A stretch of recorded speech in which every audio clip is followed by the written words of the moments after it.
More civilians died in the Second World War than soldiers. Let that settle for a moment. The men and women who never picked up a weapon, who never trained for battle, who only ever wanted to live quietly, they carried the greatest share of the war's unbearable cost. They were the mothers who waited at windows that would never bring good news. This is not a story about generals or battles or turning points on a map. This is about what it felt like to simply live during those years. To go to the market knowing the shelves might be empty.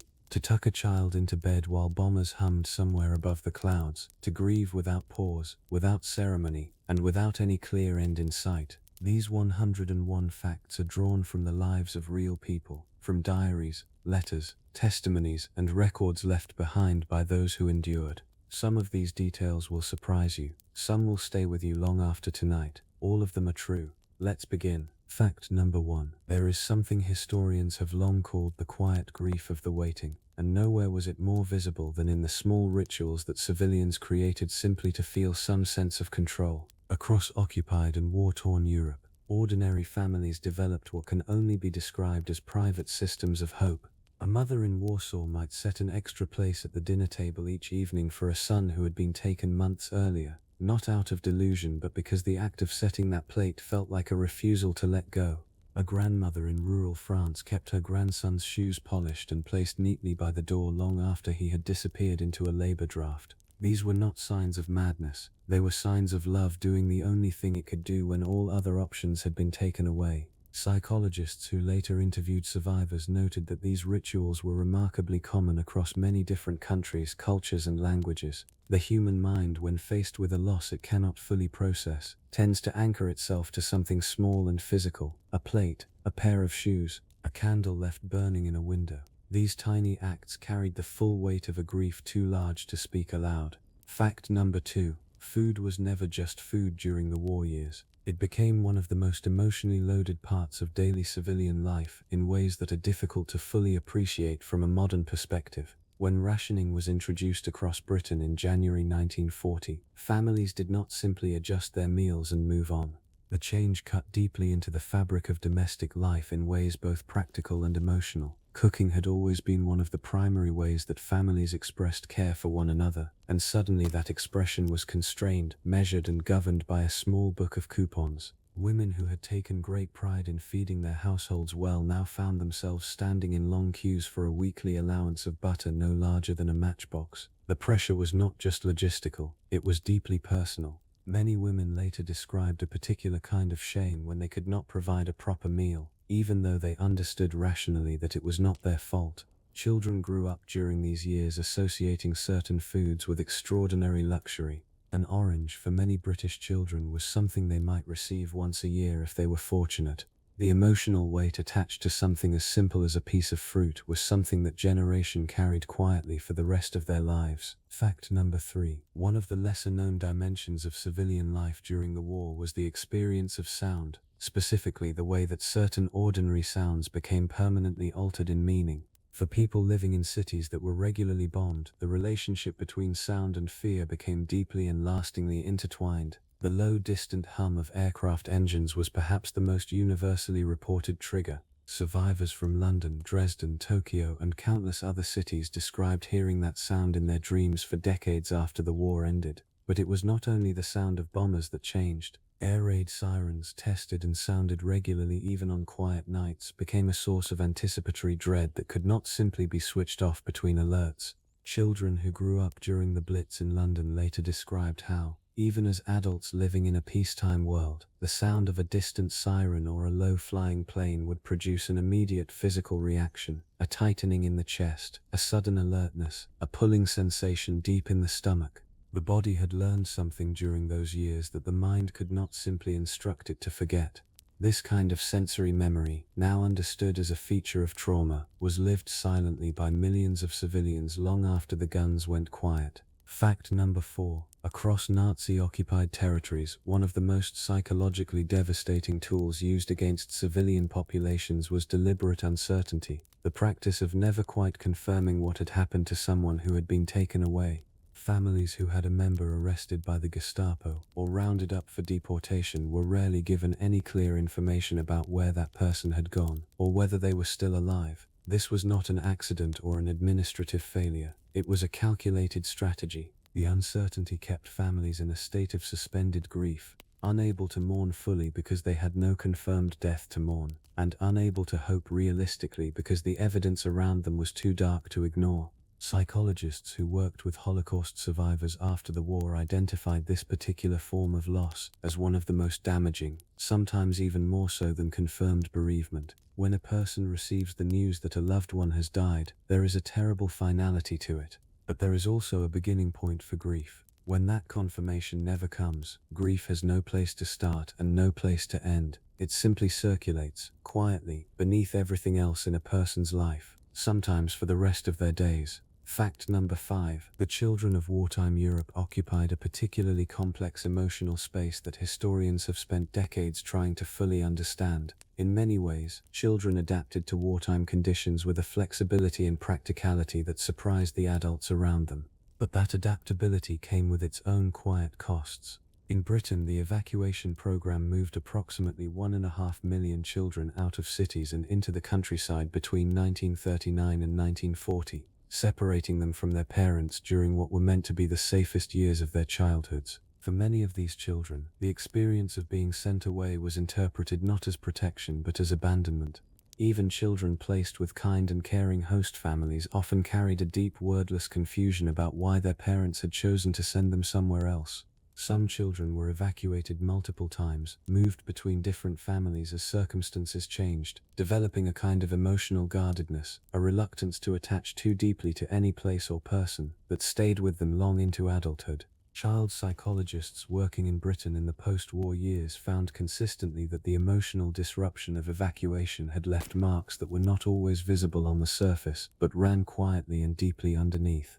Fact number 6. Letters became one of the most vital lifelines connecting civilians to their loved ones serving in the military, but they also became one of the most painful sources of civilian anxiety. The postal system during the war operated under enormous pressure, and delays of weeks or even months were common. For a wife at home waiting to hear from her husband at the front, a letter that arrived late might carry news from a month earlier, meaning that by the time she read his words, the situation he was describing had already changed entirely, perhaps catastrophically. Some families described receiving a cheerful, reassuring letter from a son or husband, only to receive official notification of his death a day or two later. The letter and the telegram arriving in the same week, sometimes within hours of each other.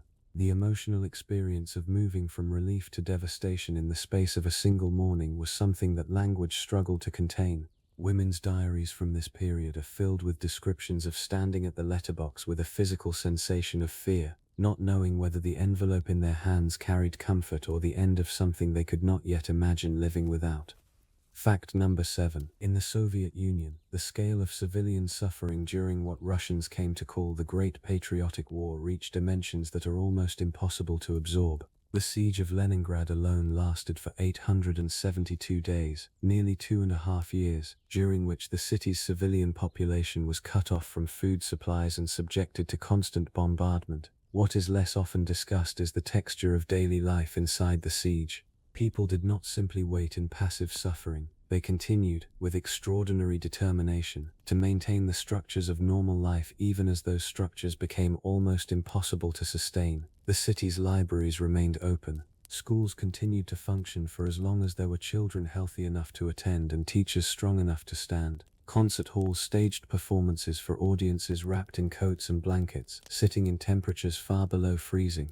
The determination to keep cultural and communal life alive was not mere stubbornness. It was a deeply human refusal to allow the siege to take everything, even when it was taking nearly everything. Survivors later spoke of those performances and open libraries as having been in some ways as important to survival as bread. Fact number 8. One of the most quietly devastating aspects of civilian wartime experience was the way in which grief was expected to be managed quickly and without public display. In many wartime societies, there was enormous social pressure on bereaved civilians, particularly women, to demonstrate strength and composure as a form of patriotic duty. To grieve too openly or too long was sometimes perceived as undermining morale. as though personal sorrow were somehow in competition with the collective effort of the war. British women who lost husbands or sons were frequently praised for their stoicism, for carrying on, for not making a fuss. While this was intended as a compliment, it also functioned as a kind of instruction. The message, delivered gently but consistently, was that grief should be private, brief and contained. Many women internalized this instruction so thoroughly that they spent years, sometimes decades, without ever properly processing what they had lost. Therapists and researchers working with elderly women in Britain during the 1970s and 1980s sometimes found themselves hearing war grief being expressed for the very first time. Women in their 70s and 80s finally speaking aloud the things they had been quietly carrying since they were young. Fact number 9. The black market became a defining feature of civilian life across virtually every wartime society, and its role was far more emotionally complex than simple law-breaking might suggest. In occupied France, Poland, the Netherlands, and many other countries, the formal economy had been so thoroughly dismantled or redirected toward the occupying forces that survival often genuinely required trading outside official channels. Families who might never in their ordinary lives have broken any law found themselves buying food, medicine, or forged documents through underground networks, not out of opportunism, but out of a raw and urgent need to keep their children alive and their households functioning. The moral weight of this was not lost on the people involved. Many diarists and later memoirists described the deep discomfort of participating in something illegal, even when the necessity was clear. There was a particular anguish in having to make choices that in any other circumstance would have felt straightforwardly wrong. Choices between honesty and survival, between legality and love. This quiet moral complexity was one of the many ways the war reshaped the inner lives of ordinary people in ways that were never officially counted or recorded in any history book. Fact number 10. Hospitals and medical facilities during the war were places where civilian grief concentrated in ways that are difficult to fully convey. As bombing campaigns intensified across European cities, medical staff found themselves working in conditions that stretched far beyond the limits of anything their training had prepared them for. But the dimension of hospital life that survivors remembered most vividly was often not the physical chaos. It was the emotional atmosphere of the waiting rooms. Families would sit for hours, sometimes days, in corridors and entrance halls, waiting for news about relatives brought in after a bombing raid or a collapse. The waiting was described by many survivors as a particular kind of suspension, a state in which time moved differently, in which the normal rules of daily life seemed to have been quietly set aside, and in which the only thing that existed was the next footstep coming down the corridor, and the question of whether it would stop at them. Nurses and doctors from this period later described the particular difficulty of moving through those waiting areas, carrying news, good or bad, to families whose faces had been arranged into expressions of fragile, exhausted hope. Fact number 11. The experience of displacement, of being forced to leave one's home, was one of the most numerically vast aspects of the civilian wartime experience, and also one of the most personally shattering.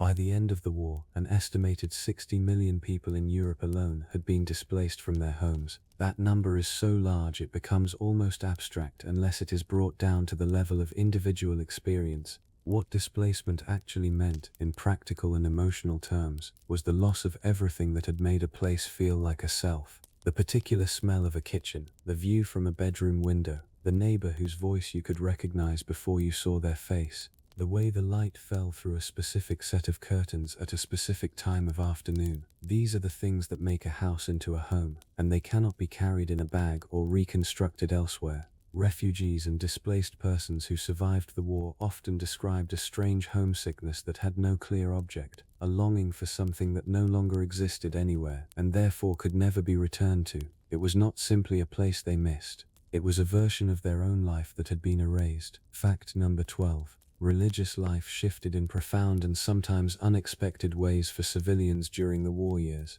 Churches, synagogues, mosques, and temples became focal points of community grief in every country touched by the conflict, places where people gathered not only to pray but to be physically present with others who were carrying similar weight. In Britain, churches that had seen modest attendance in the pre-war years found themselves suddenly filled to capacity, not always with people who would have described themselves as deeply devout, but with people who needed somewhere to put what they were feeling.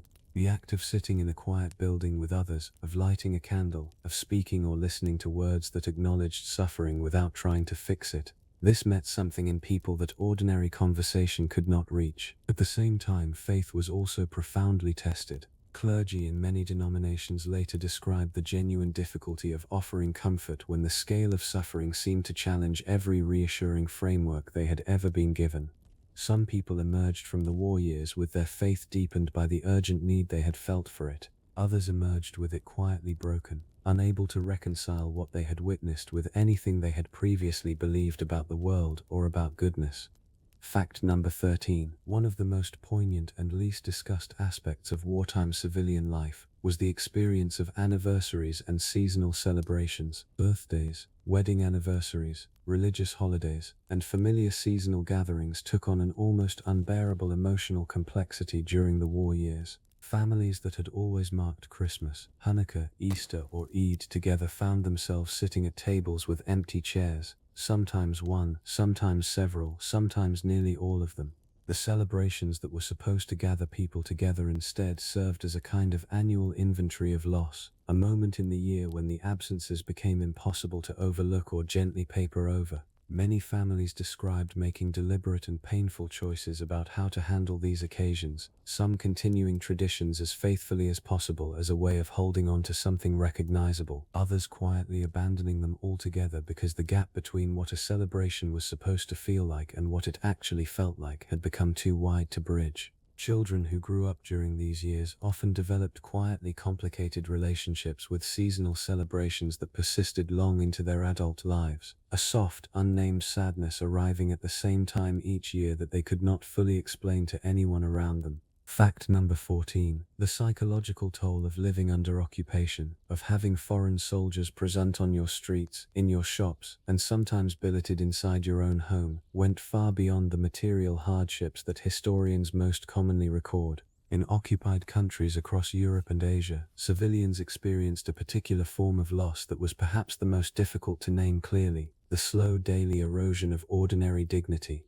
Small humiliations, repeated consistently over months and years, accumulated into a weight that many survivors later described as more lastingly damaging, in some ways, than the larger and more dramatic events of the war. Being required to step off a pavement to allow a soldier to pass, being subjected to arbitrary document checks in the middle of a routine journey, watching the flag of another country fly above a building that had always formed part of your most instinctive sense of home. These things were not physically harmful in themselves, but they carried a message that was received clearly and felt at a deep level, that your life, your movements, and your sense of self were now entirely subject to the permission of someone who did not consider you fully human. The dignity that occupation stripped away, piece by quiet piece, was something many survivors said they never entirely recovered. Fact number 15. Among the many losses civilians endured during the war, the loss of future plans was one that rarely made it into official histories but surfaced with striking consistency in personal accounts, diaries, and post-war interviews. Before the war, ordinary people had carried the quiet architecture of anticipated futures: the wedding they were carefully saving for, the house they intended to build, the child they hoped to welcome, the journey they planned to make when there was finally enough money set aside. The war dismantled this architecture with an almost total thoroughness. Young men were conscripted before they could propose to the women they loved. Young women postponed or quietly abandoned education because the world that education was meant to prepare them for had become suddenly and deeply uncertain. Couples who married quickly before a deployment did so knowing that the marriage they were beginning might be brief and fragile in ways that ordinary marriages were never supposed to be. The loss of planned futures was a grief that sat quietly alongside the more visible griefs of death and physical destruction. It was the loss not of something that had existed, but of something that had been carefully imagined, counted on, and slowly built toward. For many people, that particular kind of loss left an emptiness that was very difficult to explain to anyone who had not felt exactly the same thing. Fact number 16. The role of women in maintaining civilian morale during the war years was enormous, largely unrecognized at the time, and often quietly devastating in its personal cost to the individuals carrying it. Across every wartime society, women were expected to function as the emotional anchors of family and community life, to absorb fear, manage grief, sustain children's sense of normalcy, and present a composed and steady face to the world even when their own interior lives were in a state of quiet chaos. In Britain, the image of the stoic and capable wartime housewife was heavily promoted through government posters and newsreels as both a model and an expectation. The gap between this carefully constructed image and the reality of daily emotional life for most women was significant and deep. Private diaries and post-war testimonies paint a very different picture of profound exhaustion, of fear carried entirely alone, of grief that had to be carefully managed around children who needed to feel safe, and of a structural loneliness that had no simple remedy. Many women were carrying all of this without any of the language or frameworks for emotional support that later generations would come to take for granted, because the culture of the time simply had not yet developed the tools to acknowledge what they were going through.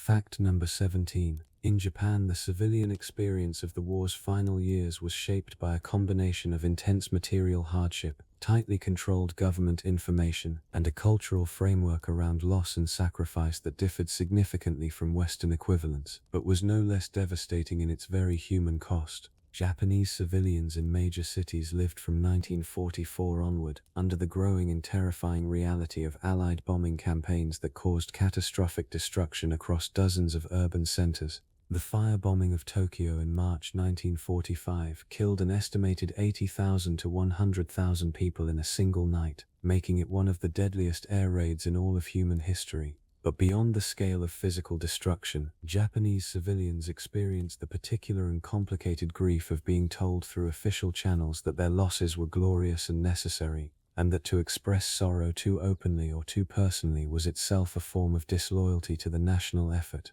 The distance between the officially sanctioned emotional response and the actual human experience of watching a city burn and searching rubble for surviving family members was something that Japanese writers and historians have only gradually and carefully begun to document, partly because the cultural weight of that long-enforced silence persisted quietly for many decades after the guns finally went still. Fact number 18. The experience of genuine, chronic, and unrelieved hunger was one of the most physically and psychologically altering aspects of civilian wartime life for millions of people across both Europe and Asia, and its effects reached far beyond the years of the war itself. The Dutch hunger winter of 1944 to 1945, during which Nazi authorities deliberately cut off food supplies to the Western Netherlands in retaliation for a railway workers' strike, resulted in the deaths of approximately 20,000 civilians from starvation. But beyond the mortality statistics, the lived experience of that sustained hunger reshaped people's relationship to food and to the basic sense of security in ways that lasted entire lifetimes. Survivors of severe wartime hunger were found, decades later, to hoard food in quantities that puzzled or sometimes worried the people around them. They saved bread crusts. They became visibly and physically anxious when kitchen cupboards were running low. They found it almost impossible to throw food away, even when it had clearly spoiled. These were not irrational behaviors born of stubbornness or habit. They were the deeply rational responses of bodies and minds that had learned something fundamental, that food security was not something that could simply be assumed because there had been a period within living memory when it had ceased to exist entirely. Fact number 19. Photography played an unexpected and emotionally complex role in the daily lives of wartime civilians, becoming something far more loaded and significant than a simple means of preserving memories.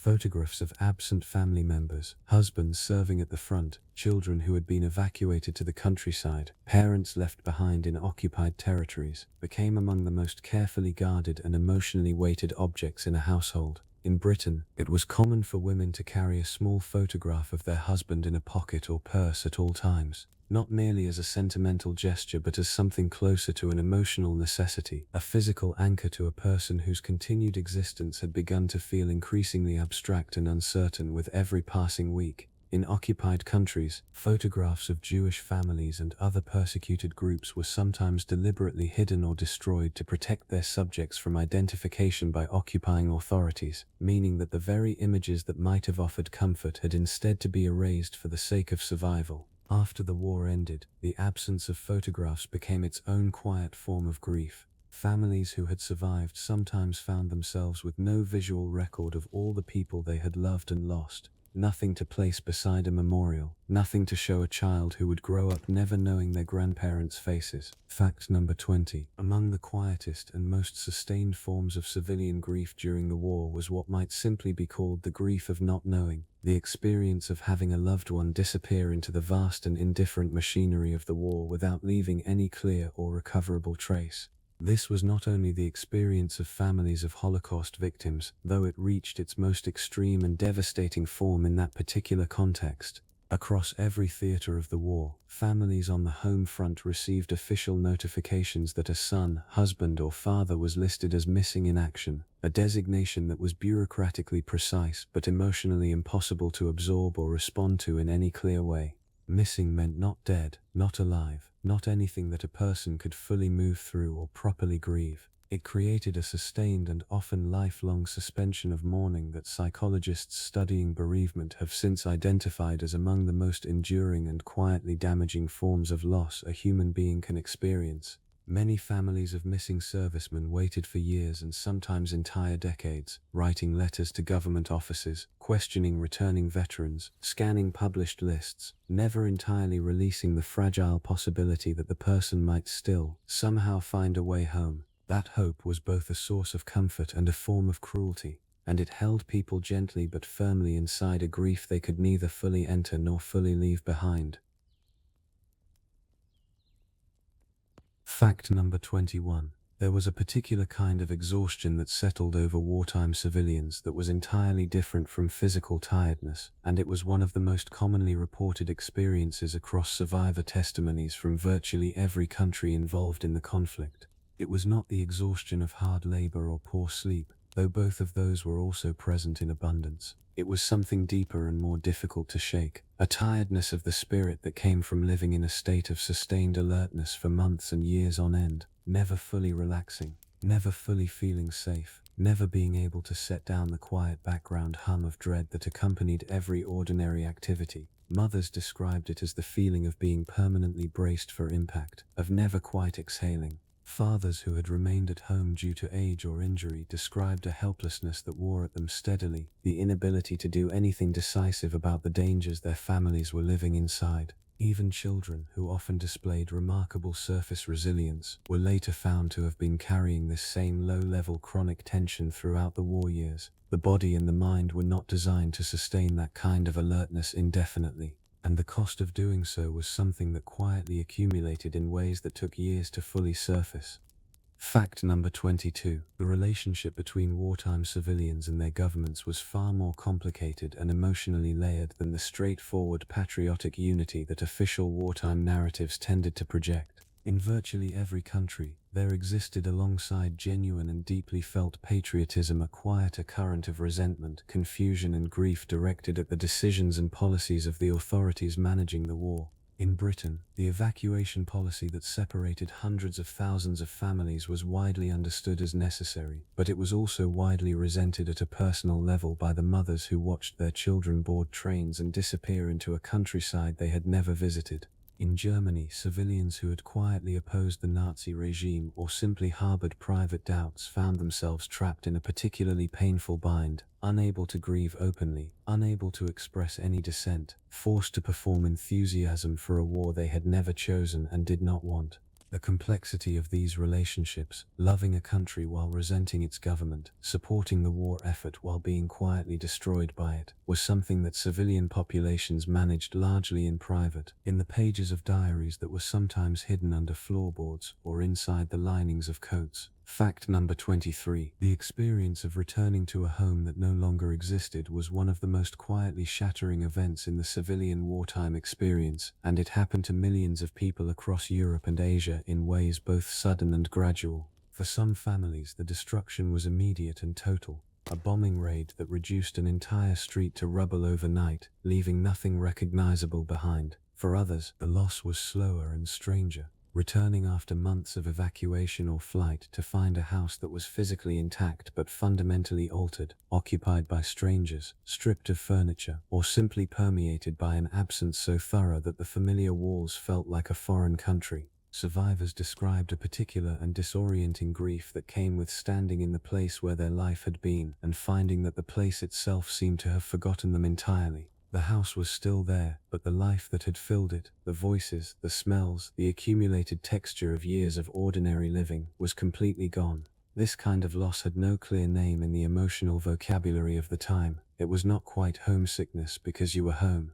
It was something closer to the discovery that home had become a word that no longer meant what it once had. Fact number 24. Across occupied Europe, the practice of forced labor drafts tore apart families with a particular and brutal efficiency that left civilian communities permanently altered in their composition and their emotional landscape. In Poland, France, the Netherlands, and many other occupied countries, young men, and sometimes young women, were rounded up and transported to Germany to work in factories, farms, and construction sites, often with little or no warning, and almost never with any reliable information about where they were being sent or when they might return. The families left behind entered a state of suspended life that was extraordinarily difficult to sustain. Wives became the sole managers of households, farms, and businesses they had previously shared. Elderly parents waited with a patience that had been stripped of most of its hope. Children grew up without a father, developing their understanding of what family meant around a shape that had a person-sized hole in its center. When the war ended and some of these men did return, the reunions were often far more complicated than the simple relief that the word reunion implies. Years of separation had changed everyone involved in ways that took far longer to understand than anyone had anticipated. Fact number 25. The role of music in sustaining civilian life during the war years was something that surprised even the governments, who eventually began to recognize and actively encourage it. In Britain, the BBC's decision to expand its radio music programming during the Blitz was based partly on practical considerations about morale, but the depth of the response it provoked in civilian audiences revealed something that went much further than policy. Music, for people living inside the sustained grief and uncertainty of wartime, provided something that words and official communications simply could not. It reached into emotional spaces that were otherwise sealed off. The particular grief of missing a specific person, the bodily exhaustion of sustained fear, the wordless longing for a world that felt safe and familiar. Certain songs became so thoroughly associated with the emotional texture of the war years that hearing them decades later could still produce an immediate and involuntary physical response in people who had lived through that time. Vera Lynn's voice, in particular, became something that survivors described in terms that went well beyond musical appreciation. It was, many said, a genuine form of companionship during years when the ordinary human connections that sustain people had been stretched thin or broken entirely. Music held people together in ways that were real, measurable, and deeply felt. Fact number 26. The civilian experience of air raids was something that combined physical danger with a particular psychological dimension that is sometimes overlooked in accounts focused primarily on damage and casualties. For people who lived through repeated bombing campaigns, the actual period of a raid, the time spent in a shelter, an underground station, or a reinforced cellar, became a strange and suspended kind of social space. In London's underground stations during the Blitz, thousands of civilians spent nights sleeping on platforms, sharing blankets and flasks of tea with neighbours they might barely have spoken to in ordinary peacetime circumstances. The enforced proximity of shared danger created a temporary but genuine intimacy among strangers that many survivors later remembered with a warmth that surprised them. People told each other things in those shelters, in the darkness, with the sound of explosions moving overhead, that they might never have said in the ordinary light of a normal day. Fears were admitted, losses were named, small kindnesses were exchanged with a generosity that the scarcity of wartime made more rather than less instinctive. The shelter became, for many people, a place where the usual social distances that separated people in ordinary life briefly collapsed, and what remained was something closer to simple human recognition. Fact number 27. Children who grew up in wartime developed relationships with death that were fundamentally different from anything their parents' generation had experienced at the same age, and the long-term effects of this early familiarity with loss was something that researchers and therapists spent decades trying to properly understand.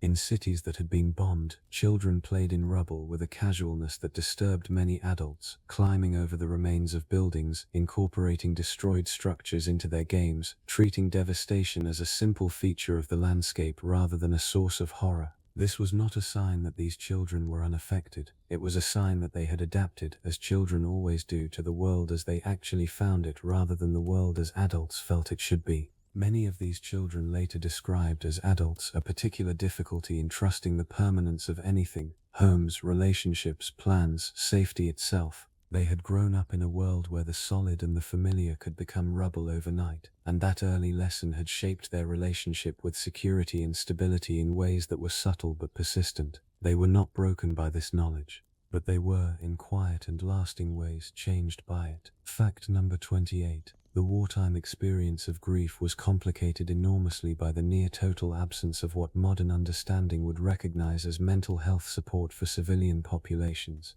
There were no counselors stationed at evacuation centers, no psychological support services attached to the civilian organizations managing bombed-out communities, no frameworks for recognizing or responding to trauma in any organized or systematic way. What existed instead were the informal and often deeply inadequate resources of community, faith, and the stoic cultural expectations of the time.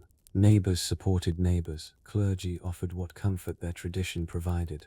Doctors prescribed rest, sometimes sedatives, and moved on to the next patient in a queue that never shortened. People who were visibly struggling were encouraged, gently or otherwise, to pull themselves together, because there was a war on, and everyone was struggling, and making too much of one's own suffering was considered almost unseemly. The result was that enormous amounts of wartime grief went unprocessed and unacknowledged for years and sometimes decades. It surfaced later in ways that were sometimes difficult to trace back to their origin: in anxiety, in emotional distance, in an inability to speak about certain things that the people around them eventually learned simply not to ask about. Fact number 29. The specific grief of mothers during the war years deserves its own careful consideration, because it operated on multiple levels simultaneously in ways that made it particularly difficult to carry. A mother whose son was serving at the front was not simply worried about him in the way one might worry about a child facing any ordinary danger. She was managing a fear that had no clear boundary, no predictable rhythm, and no reliable information to anchor itself to. She did not know where he was on any given day. She did not know whether the optimistic tone of his last letter reflected his actual situation or a deliberate effort to protect her from the truth. She did not know whether the silence between letters meant that he was simply busy or that something had happened that the official notification system had not yet caught up with. This particular form of sustained maternal anxiety was something that the war produced on an almost industrial scale, and it shaped the emotional lives of an entire generation of women in ways their children and grandchildren sometimes only partially understood. Many of these women developed a vigilance and a readiness for bad news that became a permanent feature of their personalities, a kind of emotional armor that they had built to survive the war, and then found they could not remove. Fact number 30. The destruction of communities, not just individual homes but entire neighborhoods, villages and towns, represented a form of collective loss that was distinct from and in some ways more disorienting than personal bereavement. When a person loses an individual, the rest of the world continues, and the structures of community in place remain available as sources of comfort and continuity. When the community itself is destroyed, something different and harder to recover from occurs. The social fabric that quietly sustains individual lives, the shared history, the familiar faces, the accumulated understanding between people who have lived near each other for years, is torn apart in ways that cannot be repaired simply by rebuilding the physical structures. Towns in Germany, Poland, the Soviet Union and Japan that were reduced to rubble were sometimes rebuilt with remarkable physical speed after the war ended, but the communities that had existed in those spaces before the destruction could not simply be reconstructed along with the buildings. Survivors returning to rebuilt towns sometimes described feeling like strangers in a place they had known their entire lives. The buildings were familiar, but the life inside them had become unrecognizable. Fact number 31. One of the most quietly devastating aspects of the civilian wartime experience was the way that normal developmental milestones were disrupted, delayed, or permanently altered for young people growing up during those years. Adolescents who should have been navigating the ordinary challenges of early adulthood, forming identities, exploring friendships, making the small and large decisions that shape a life, were instead doing so inside a world that had fundamentally reordered its priorities around survival. Young men of conscription age in many countries went from the relative shelter of school or apprenticeship directly into military service, skipping entirely the transitional period that most of their predecessors had been given to slowly become adults. Young women took on responsibilities, managing households, working in factories, caring for younger siblings and aging relatives that had previously belonged to people many years their senior. These compressed and altered transitions left marks on an entire generation's sense of self. Many post-war adults described a feeling of having missed something they could not name, a stage of life, a period of relative freedom and exploration that they had seen glimpses of but never been permitted to fully inhabit because the world had needed something else from them before they were fully ready to give it. Fact number 32. The grief experienced by civilians in Germany during the war's final years occupies a complicated and often contested space in historical memory, but it was no less real in its human dimensions for being politically complicated to discuss. As Allied bombing campaigns intensified over German cities from 1942 onward, civilian populations experienced loss and terror on a scale that mirrored in its physical dimensions what populations in other countries had already endured. Families lost homes, neighbors and loved ones to bombing raids that leveled entire city centers. Refugees fleeing the advancing Soviet forces in the east experienced displacement, violence and extreme cold in conditions that killed hundreds of thousands. The civilians caught inside these experiences were in the overwhelming majority of cases ordinary people who had not personally designed or operated the machinery of the regime responsible for the larger catastrophe surrounding them. People who were also living inside the consequences of decisions they had not individually made. The grief of German civilians has been a difficult subject for post-war German society to approach openly, navigating carefully between the genuine human suffering of civilian experience and the moral responsibility of a nation for what was done in its name. That navigation is still ongoing, and the human grief at its center has never been simple. Fact number 33. The experience of civilians in China during the Second World War is one of the least represented in Western historical consciousness, despite involving some of the largest and most sustained civilian suffering of the entire conflict. China had been at war with Japan since 1937, and by the time the broader World War ended in 1945, Chinese civilians had endured 8 years of occupation, bombardment, massacre, displacement, and famine. The Nanjing Massacre of late 1937 and early 1938, in which Japanese forces killed an estimated 200,000 to 300,000 civilians and prisoners of war, represented a concentrated burst of violence against civilian populations that was among the largest single atrocities of the entire war. But beyond specific events, the daily texture of civilian life in occupied Chinese cities and rural areas was one of sustained humiliation, material deprivation, and a grief so pervasive and so long sustained that it became simply the atmosphere of daily existence.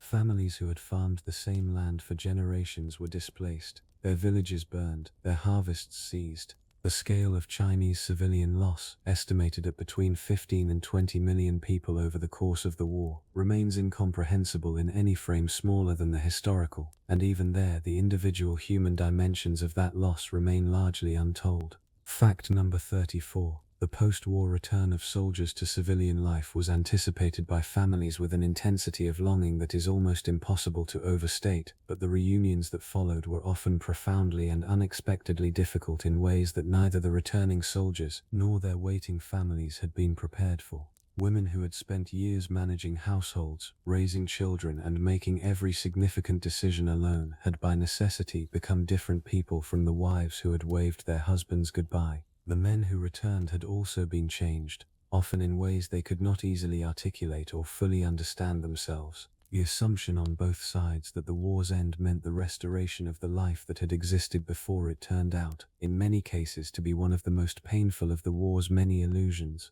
Children who had grown up without a father did not instinctively know how to accommodate this stranger who had arrived claiming a central place in their family. Couples who had sustained their marriages through letters, carefully written, carefully edited, now had to manage the reality of two people who had each separately survived something enormous and been changed by it in ways that did not always fit comfortably together. Fact number 35. The grief of elderly civilians during the war years carried its own particular texture, shaped by the specific burden of having already lived through one world war and being forced to watch the world descend into catastrophic violence a second time. Men and women in their 60s, 70s, and 80s during the Second World War had typically lost people they loved in the first. Fathers, brothers, husbands, friends, and had rebuilt their lives around the assumption that the unimaginable scale of that earlier loss had at minimum purchased a lasting peace. The discovery that it had not, that everything had to be endured again and in many ways at even greater scale, was a grief that went beyond the personal and touched something more fundamental about the nature of hope and human progress.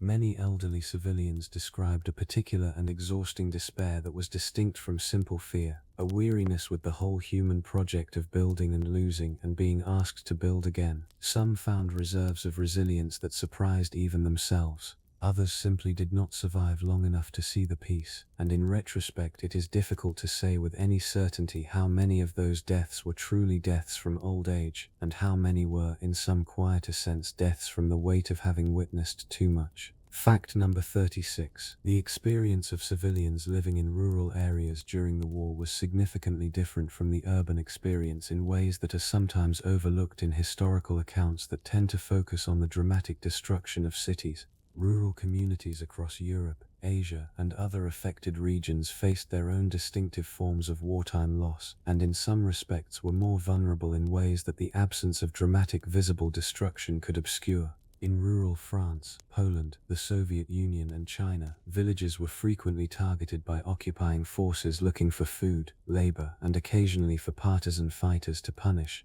The collective reprisals carried out against rural communities, in which entire villages were burned and their populations killed or deported in retaliation for resistance activity, represented a form of systematic civilian destruction that was every bit as devastating as urban bombing, but left less photographic evidence and received far less international attention. Rural families who managed to survive occupation intact still lost their harvests, their livestock, their tools, and often their young men to forced labor drafts. The land that had been the source of a family's identity and livelihood for generations became something they could no longer farm as they had before, and the grief of that particular loss was inseparable from the most fundamental sense of who they were.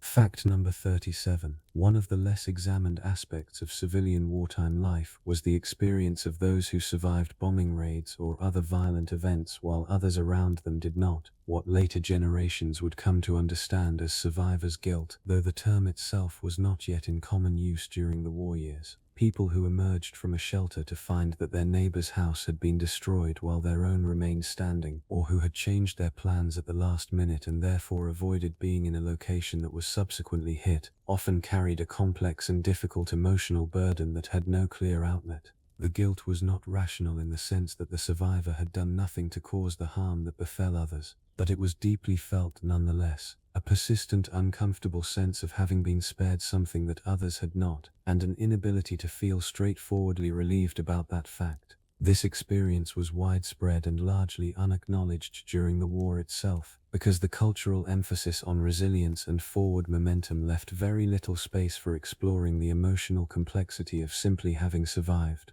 Many people carried these feelings quietly for years, eventually finding ways to live alongside them, but rarely finding ways to fully resolve them. Fact number 38. The wartime experience of people with disabilities, both those who had been disabled before the war and those whose disabilities were acquired during it, represents an aspect of civilian life that historical accounts have been slow to adequately address. In occupied territories under Nazi control, disabled civilians faced not only the general hardships of occupation but the specific and lethal danger of the regime's systematic murder of disabled people through the so-called euthanasia program, which killed an estimated 200,000 individuals with physical and mental disabilities between 1939 and 1945. Families who had a disabled member lived with a particular and acute terror that went beyond the general fear of occupation, the knowledge that the person they loved was being specifically targeted and that there was almost nothing they could do to protect them. Many families hid disabled relatives, lied about their conditions to authorities, and lived for years in the sustained and exhausting fear of discovery. the grief of those who failed to protect their disabled family members, or who returned after the war to learn what had happened to someone they had been separated from, carried a quality of horror and guilt that was distinct even within the already devastating landscape of wartime civilian loss. Fact number 39. The small and ordinary objects of domestic life took on an extraordinary emotional weight during the war years in ways that reveal something important about how human beings process loss and hold on to what matters most. When families were bombed out of their homes, the objects they chose to carry with them in their hasty evacuations were rarely the most financially valuable things they owned. Instead, survivors consistently described grabbing photographs, children's toys, letters, a particular book, a piece of jewelry connected to someone they loved. One woman interviewed decades after the Blitz described running from her bombed house carrying a biscuit tin that contained nothing valuable, only a collection of her daughter's milk teeth and a lock of her late mother's hair. These choices were not irrational. They were a profound statement about what actually constitutes the material of a life. Not the furniture or the appliances or the financial documents, but the small physical tokens of the people and moments that had given that life its particular shape and meaning. The loss of these objects when it occurred was sometimes described as the hardest material loss of all, precisely because they could not be replaced or compensated for in the way that furniture or money could. Fact number 40. The war fundamentally altered the way that civilian populations across the world understood the concept of safety, not temporarily, during the war years themselves, but in a lasting way that reshaped the emotional and psychological landscape of the post-war decades. People who had grown up in a world where safety was a reasonable background assumption, where the idea that your home might be destroyed overnight, or that your family might be taken from you by government force, belonged to history books rather than lived experience, had that assumption dismantled in ways that were very difficult to entirely reverse. The intense desire among survivors and their families to create secure, stable domestic lives in the late 1940s and 1950s was not simply a product of prosperity or social conformity. It was a direct and deeply felt response to the specific experience of having lived without safety for years, and of knowing with absolute certainty that the ordinary, unremarkable security of a family at home in a place they recognized was something genuinely precious and genuinely fragile. The post-war suburb, with all its apparent ordinariness, was also a kind of monument to everything the war had taken. Fact number 41. Governments on all sides of the conflict understood early and clearly that civilian morale was a strategic resource just as valuable as ammunition or fuel. The management of news, what to report, what to withhold, how to frame losses, and how to present the overall direction of the war, became as carefully managed as any military operation. British newspapers were subject to censorship that limited accurate reporting on the true scale of civilian casualties during the Blitz. German civilians received war updates through a state media apparatus that projected confidence and optimism long after the military situation had become genuinely catastrophic. Japanese civilians were among the last to understand how completely the war had turned against their country, receiving information so thoroughly filtered through official channels that the announcement of surrender came as a shattering and almost incomprehensible shock to millions of people who had been told consistently that victory remained within reach. Living inside this carefully managed version of reality added a deeply disorienting quality to civilian grief, a quiet, persistent sense that the ground beneath one's understanding of events could not be entirely trusted. When the truth eventually surfaced, in pieces, the emotional impact of having been misled compounded the grief of the losses themselves in ways that took years to untangle.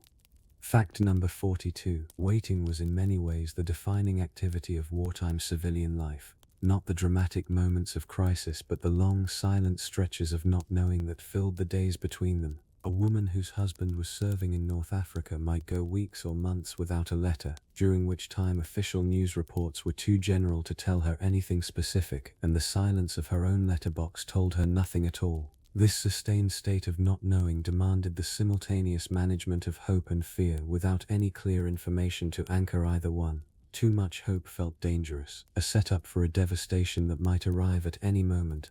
Too much fear felt like a quiet betrayal of the person being waited for. Most women described finding a careful middle ground, a deliberately cultivated emotional neutrality that allowed them to function from day to day without being consumed by either extreme.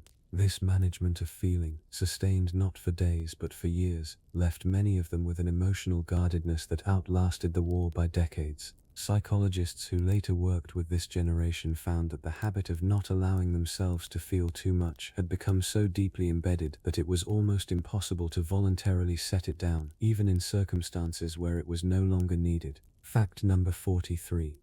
Statelessness, the condition of having no country willing to claim or protect you, was one of the most extreme and least visible forms of civilian suffering that the war produced. Jewish refugees who had fled Germany and Austria before the war began found themselves, in many cases, in countries that were subsequently occupied, having escaped one danger only to find themselves delivered into another. Refugees from Poland, the Baltic states, and other occupied territories who reached neutral countries existed in a legally and emotionally suspended state, technically safe but without homes, without reliable futures, and often without any knowledge of what had happened to the family members they had left behind. The international frameworks for managing refugees were entirely inadequate to the scale of displacement the war produced, and the human cost of that inadequacy landed almost entirely on the displaced people themselves, living without the basic social and institutional anchors that most people rely on without thinking. A fixed address, a recognized nationality, a legal right to remain in a place, produced a form of existential instability that shaped the emotional lives of refugee populations long after they eventually found somewhere to land. Many described a persistent feeling of temporariness, an inability to fully invest in any place or situation that followed them for the rest of their lives.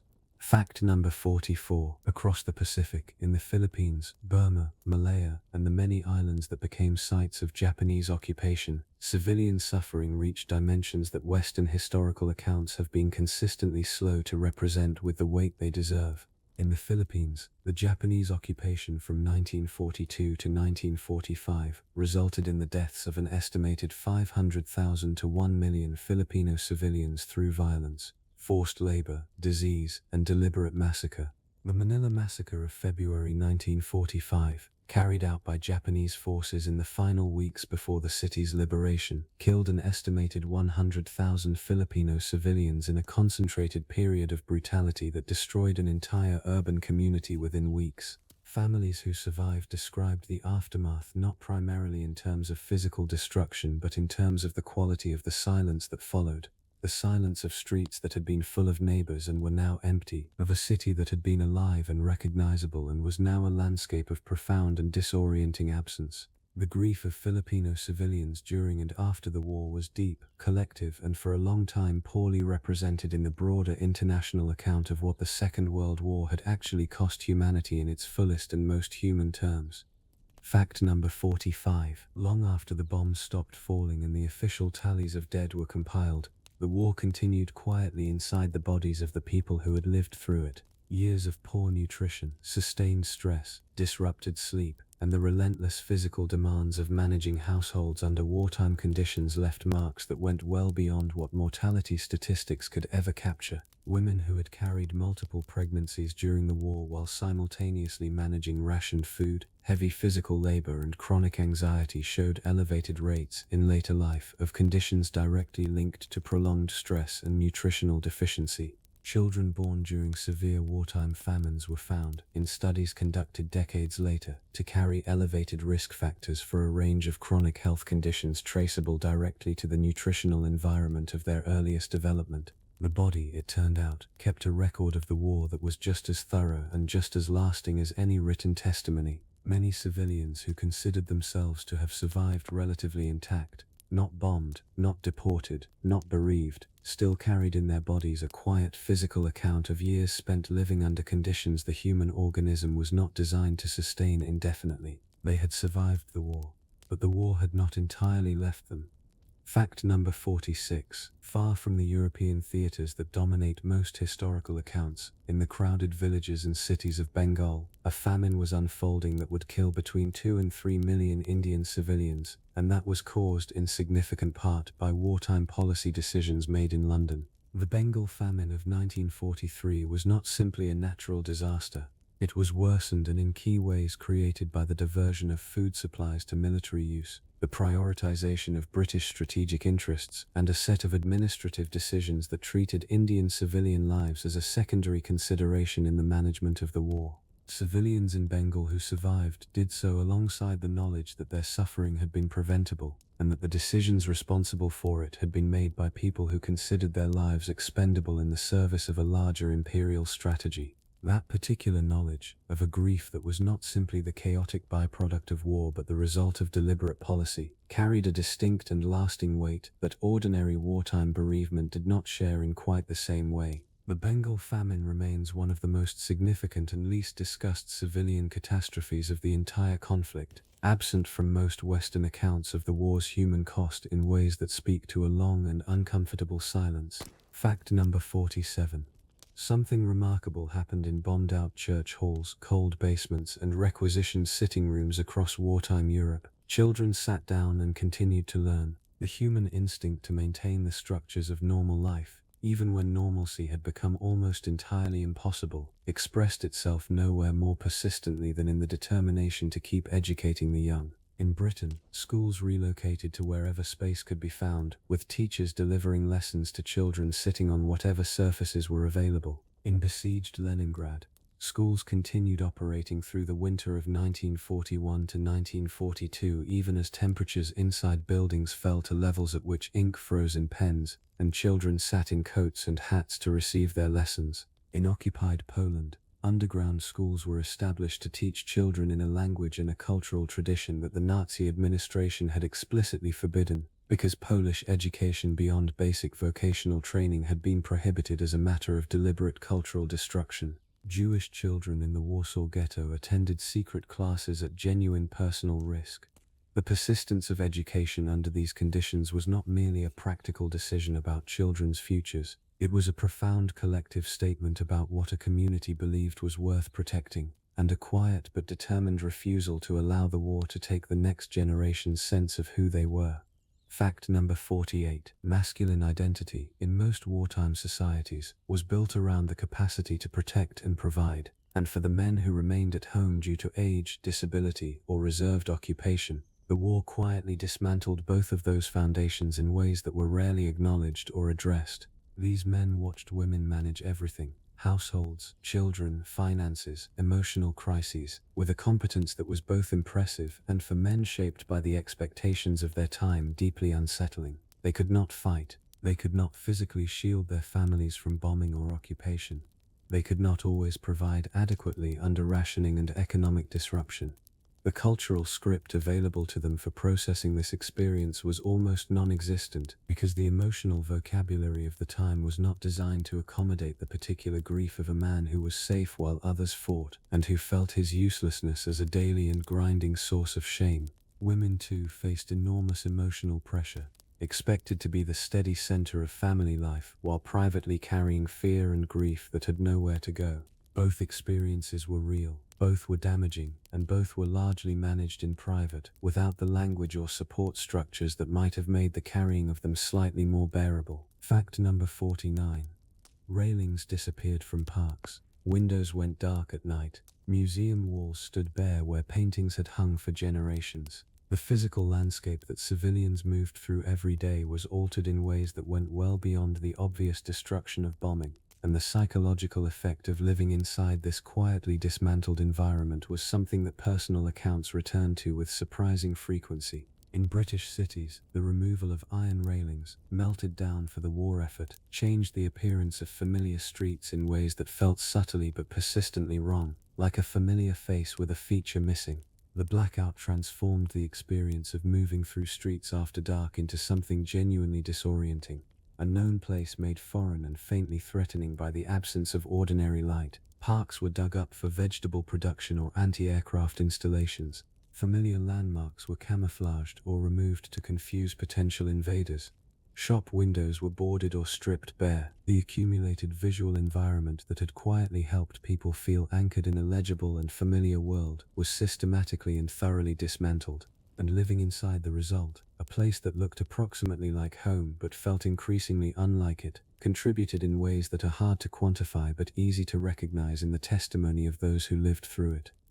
Fact number 50. After the bomb fell and the dust settled, there was paperwork. Families who had just watched everything they owned reduced to rubble in a matter of minutes were directed to rest centers, typically schools or church halls, where they were processed through a system organized around practical categories: housing need, family size, ration book numbers. Nobody asked how they were. Nobody acknowledged that something had been lost that could not be replaced by a new set of rooms or a government voucher.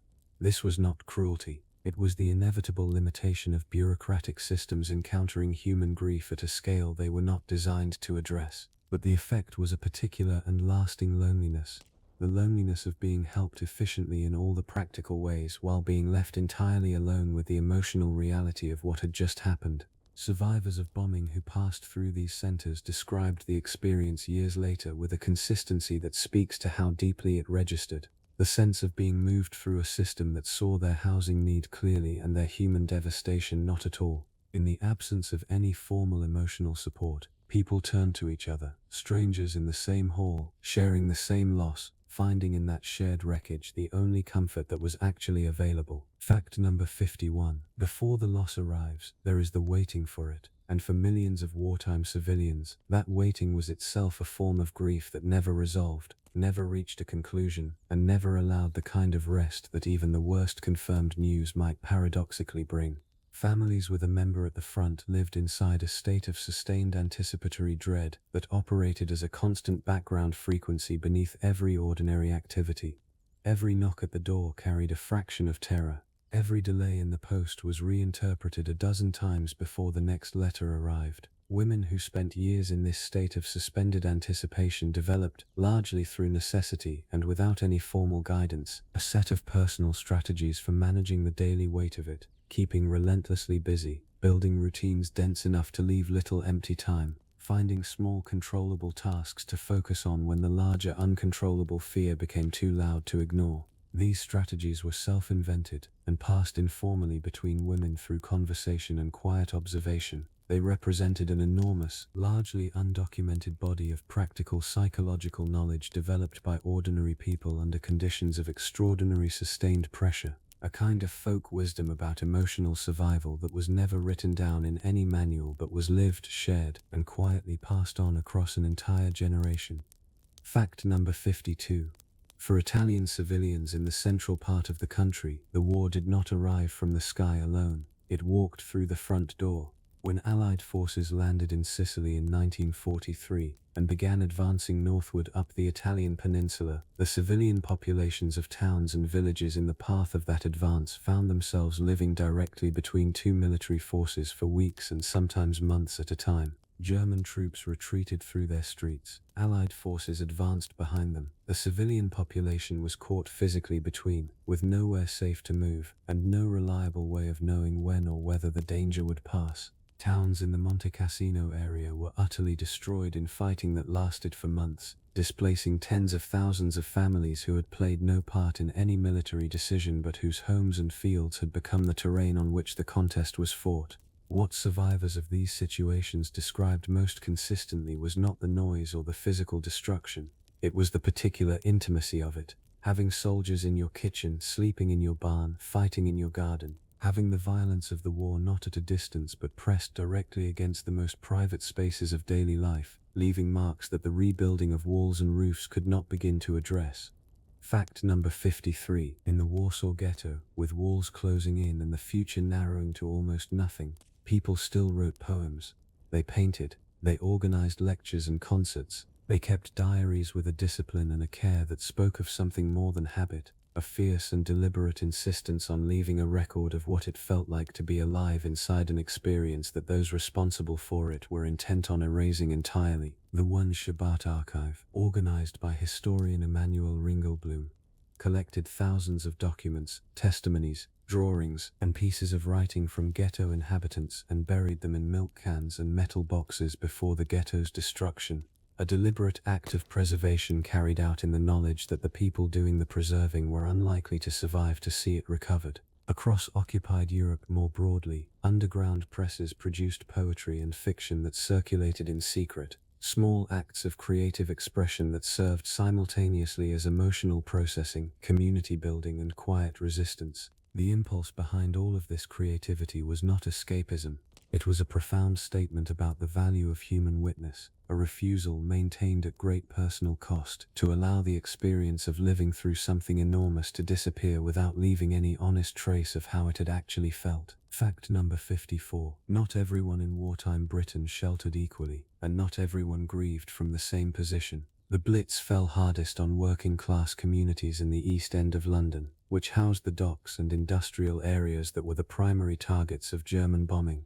These neighborhoods absorbed a disproportionate share of the destruction, the casualties and the homelessness that followed. Wealthier Londoners could afford to leave the city for country houses or hotels in safer areas, an option simply not available to families whose entire lives were rooted in the streets they lived on. The Anderson shelters distributed for backyard construction were of limited use to the many working-class families who lived in terraced houses with no garden space.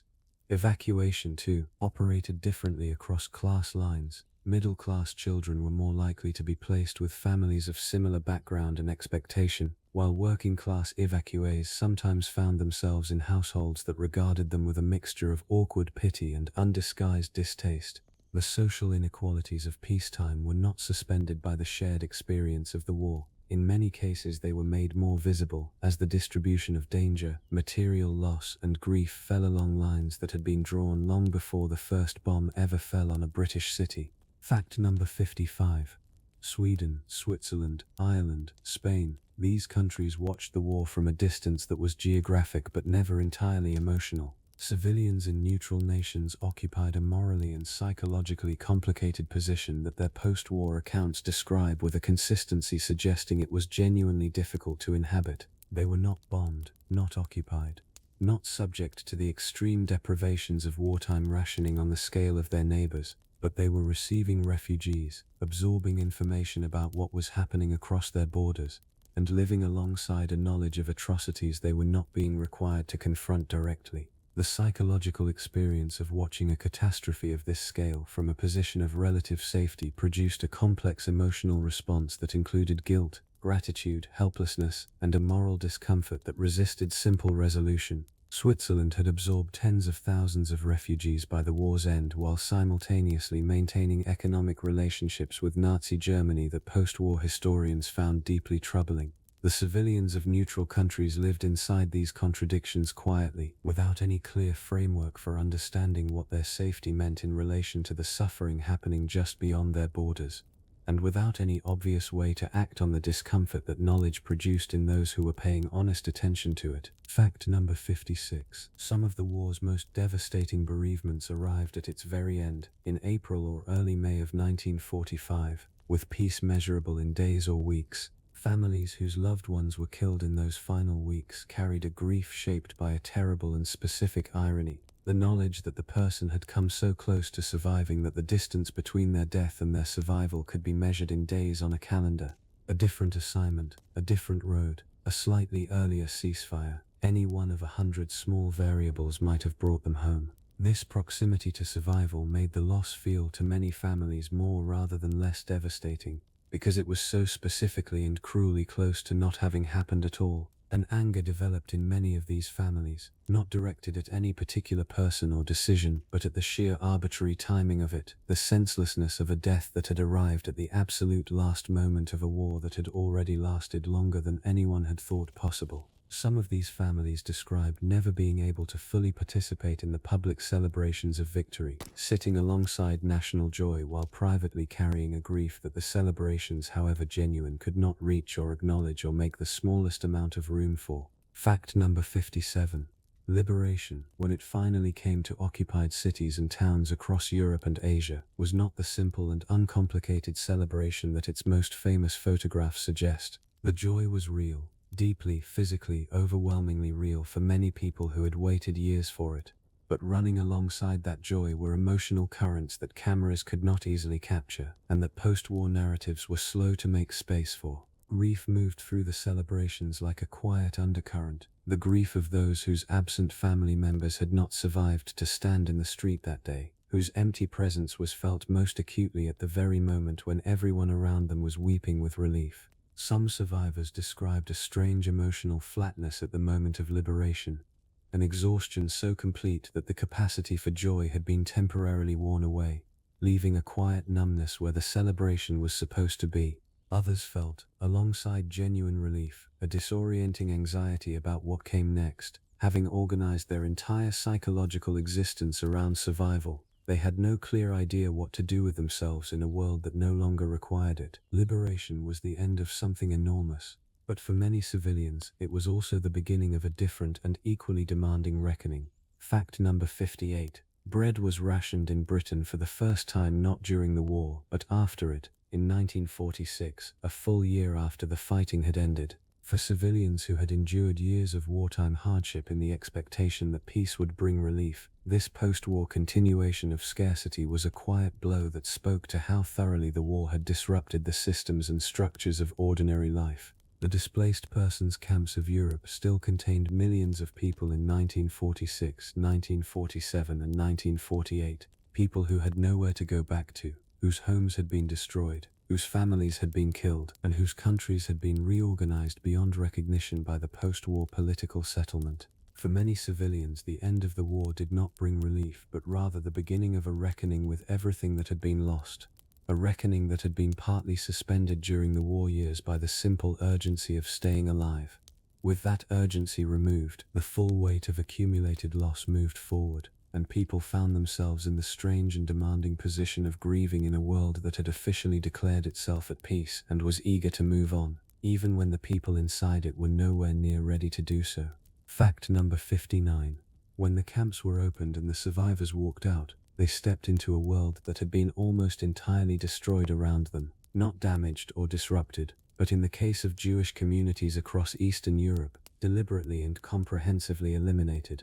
Jewish civilians who survived the Holocaust emerged to find that the communities they had grown up in, the neighborhoods they had known as children, the social worlds that had given their lives shape and meaning, were gone in a way that had no precedent in ordinary human experience of loss. Many returned to their hometowns and found their houses occupied by others, their neighbors unwilling to return what had been taken, and a reception that made clear they were not welcome back to a place that had once been theirs. The specific grief of that homecoming, of returning to a physically familiar place and finding it transformed into a site of betrayal, absence, and erasure, was something for which no existing vocabulary of loss was remotely adequate. Survivors and their descendants have spent generations trying to find ways of carrying this grief, transmitting its weight to those who did not experience it directly, and partially releasing what can be released, a process that has no clear endpoint, and that continues quietly and persistently to this day. Fact number 60. Decades after the war ended, researchers who began studying its long-term psychological legacy found something that surprised even those who had expected to find damage. The depth and persistence of unaddressed civilian trauma was far greater than post-war society had acknowledged or in many cases even suspected.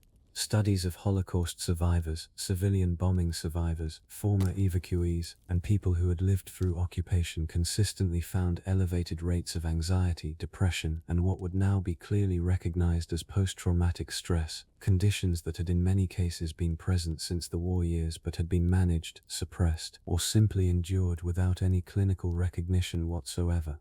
Many of the people identified in these studies had spent 20, 30, or 40 years carrying the emotional weight of wartime experience without once describing it to a doctor or counselor, partly because the culture of the post-war decades actively discouraged dwelling on the past, and partly because they had never been given language or frameworks that would have allowed them to recognize their own suffering as something deserving attention. The discovery of this vast and quiet reservoir of unaddressed grief, spread across millions of ordinary people who had rebuilt their lives and raised their families while carrying it in silence, was one of the most significant and sobering findings in the entire history of trauma research. Fact number 61. Somewhere in the middle of the war, ordinary kindness became a radical act. In occupied territories across Europe, the decision to help a neighbor who had been marked for deportation, to share food with a family whose rations had been cut, or to simply acknowledge with a look or a word the humanity of someone the occupying authorities had declared subhuman. These were not small gestures, they were decisions made at genuine personal risk, in a social environment that had been deliberately engineered to make such gestures dangerous.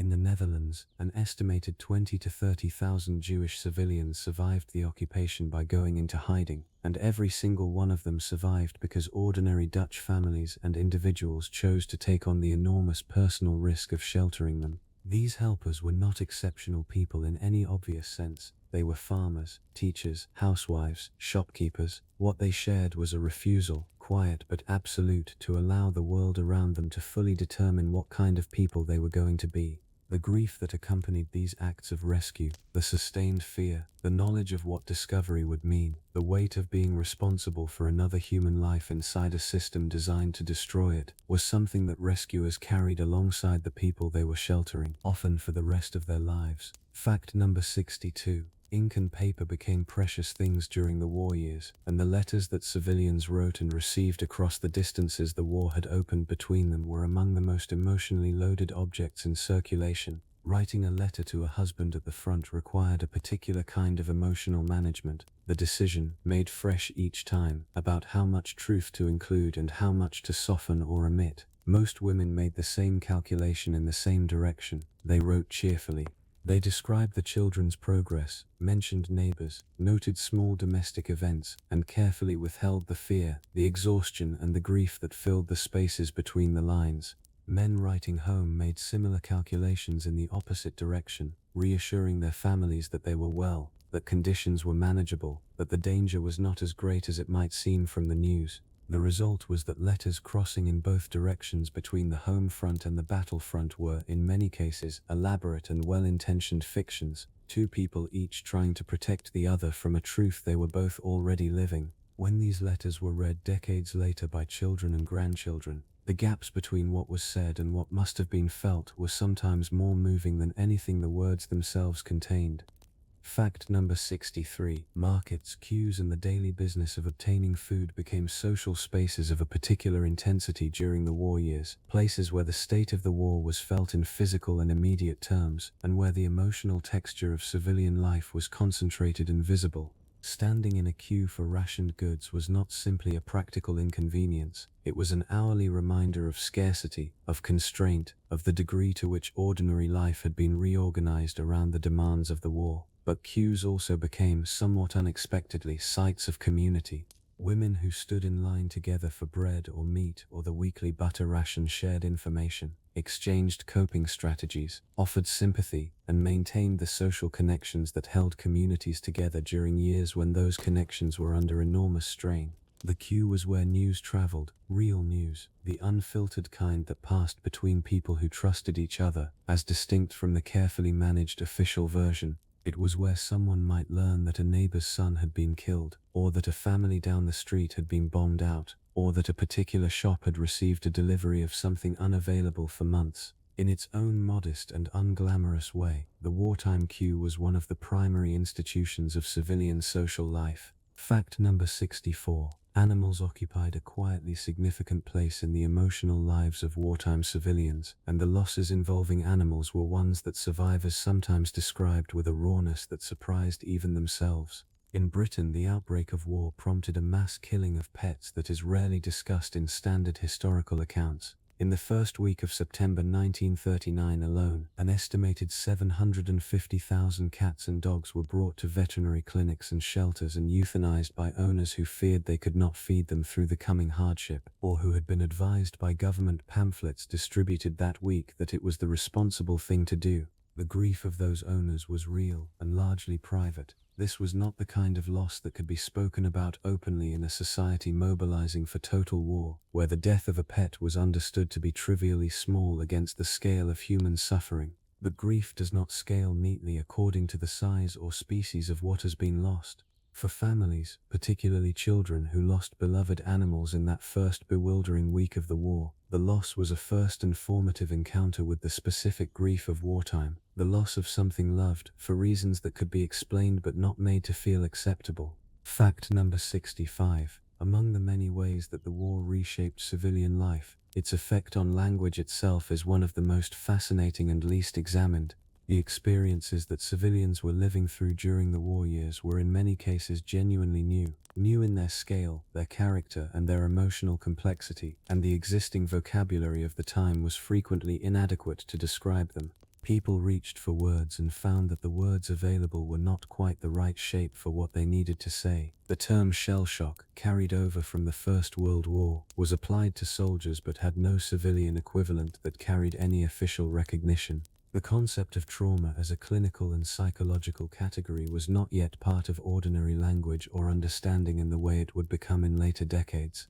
Grief itself, as a concept, was understood primarily in relation to death, which left enormous emotional territories created by displacement, separation, anticipatory loss, and the slow erosion of ordinary life without any clear name or framework. People wrote around these experiences in their diaries and letters with a circularity that speaks to the genuine difficulty of finding language for things that had not previously needed to be named because they had not previously existed in quite this form or at quite this scale. Fact number 66. Doctors and nurses working in civilian hospitals during the war years occupied a position of extraordinary emotional exposure that the medical culture of the time gave them almost no tools for managing. They worked under conditions of physical danger. Hospitals were bombed, sometimes deliberately and sometimes as a result of their proximity to military targets, under severe shortages of supplies and medication, and under a patient load that expanded beyond any reasonable capacity during periods of intensive bombing.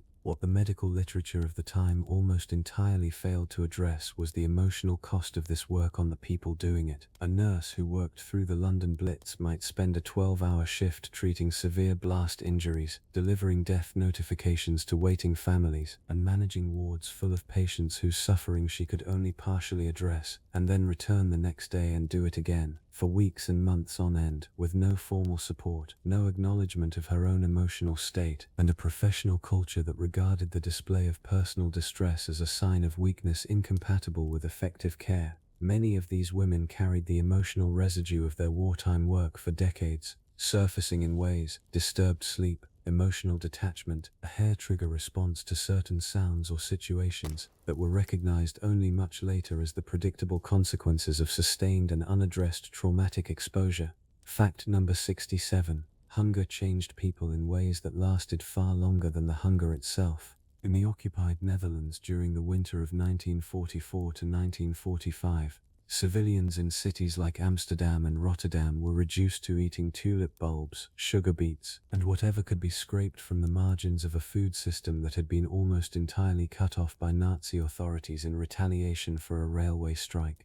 People burned furniture for heat. They walked enormous distances on foot through snow and ice to reach rural areas where food might still be available, pulling carts or pushing bicycles loaded with whatever valuables they had left to trade for a small quantity of something edible. The physical consequences were severe and lasting. Researchers studying the cohort of children born during and immediately after the Dutch hunger winter found elevated rates of obesity, diabetes, schizophrenia, and cardiovascular disease that could be traced directly to prenatal malnutrition. But the psychological consequences were equally lasting and less often measured. Adults who had been children during the hunger winter described, decades later, a relationship with food that remained charged with anxiety and an urgency that the people around them sometimes found difficult to understand, a visceral, body-level conviction that plenty was temporary and that you should always eat while you could. Fact number 68. Silence became a complicated and heavily loaded thing in wartime households. There were the silences that preceded bad news, the particular quality of a morning that felt different from other mornings in ways that were difficult to articulate but impossible to ignore. There were the silences that followed it, the specific texture of a house in which someone was missing, in which the sounds that person had made in the normal course of a day were suddenly and permanently absent, a chair that scraped a certain way, a particular cough, footsteps on stairs at a specific time of evening. The sensory absence of a person is something that the people who loved them feel in ways that go far below the level of conscious thought, and wartime households were full of these particular physical silences. Beyond the silences of bereavement, there were also the silences of things that could not safely be said aloud. In occupied territories, the political opinions and private griefs that had to be kept entirely internal, never voiced even to neighbours or sometimes even to family members, because the consequences of being overheard were too severe. People learned during the war years to carry entire interior lives in silence, and many of them never entirely lost the habit of it, even after the conditions that had made the habit necessary had long since passed. Fact number 69. Across the vast territory of the Soviet Union, the war produced civilian losses on a scale that remains almost impossible to fully absorb. Estimates of total Soviet civilian deaths during the Second World War range from 13 to 17 million people, a number that represents not just individuals but the near-total destruction of entire communities, regions, and ways of life. In Belarus, an estimated 1 in 4 of the entire pre-war population was killed. Hundreds of villages were completely destroyed, their populations killed or deported, the physical evidence of their existence burned to the ground. What this meant at the level of individual and family experience was a grief so total and so encompassing that the ordinary frameworks for understanding loss became structurally inadequate to contain it. Survivors of the most heavily devastated regions sometimes described an inability to grieve in any focused or specific way, because there was no clear object for the grief to attach itself to. Everyone and everything was gone, and the grief therefore had nowhere particular to land and no natural process of resolution available to it. It simply existed, vast and ambient, as the atmosphere of a life that had been rebuilt on top of a loss too large to name, in a landscape that had been so thoroughly destroyed that it could not even offer the small consolation of familiar physical continuity. Fact number 70. The decision to collaborate with occupying forces, to work within the structures of occupation rather than resist or withdraw from them, was one that thousands of ordinary civilians across occupied Europe faced in various forms and degrees, and it was rarely as simple as post-war narratives of heroic resistance and shameful collaboration made it appear.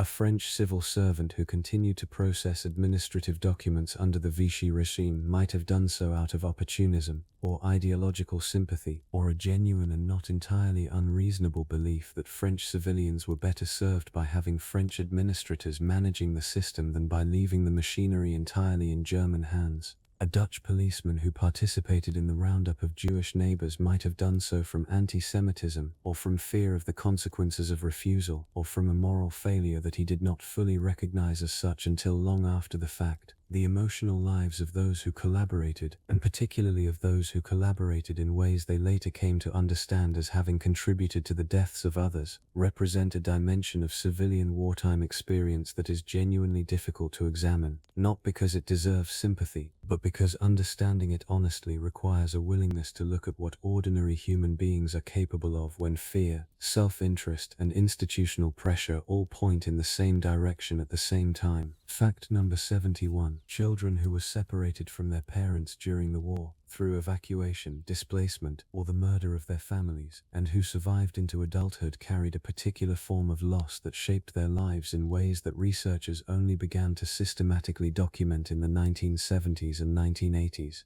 British evacuees who had been separated from their parents for years during childhood showed, in later life, elevated rates of attachment difficulties, anxiety, and a persistent sense of emotional disconnection that many of them struggled to trace back to a clear origin. Child survivors of the Holocaust who had been hidden with non-Jewish families, or who had survived in camps or forests, faced an even more extreme version of this disruption, emerging from the war as children who had sometimes lost not only their families but their original languages, their names, their religious identities, and any continuous sense of the self they had been before the war intervened. Some of these children were adopted into families who never told them the truth of their origins, meaning that the loss was compounded by a silence that prevented any processing or understanding of it. The wound of early separation, inflicted by the war on an entire generation of children, ran in many cases deeper than the children themselves were ever able to fully recognize or address. Fact number 72. Victory gardens, knitting circles, salvage drives, and blood donation campaigns, the organized activities through which wartime governments mobilized civilian populations in support of the war effort, served a psychological function that went well beyond their practical contributions. Giving people something specific and manageable to do with their anxiety was one of the most effective informal tools of civilian morale management, and it worked because it met a genuine and deep human need. The feeling of helplessness, of being subject to enormous forces over which you had no control and could exert no meaningful influence, was one of the most psychologically corrosive aspects of civilian wartime experience.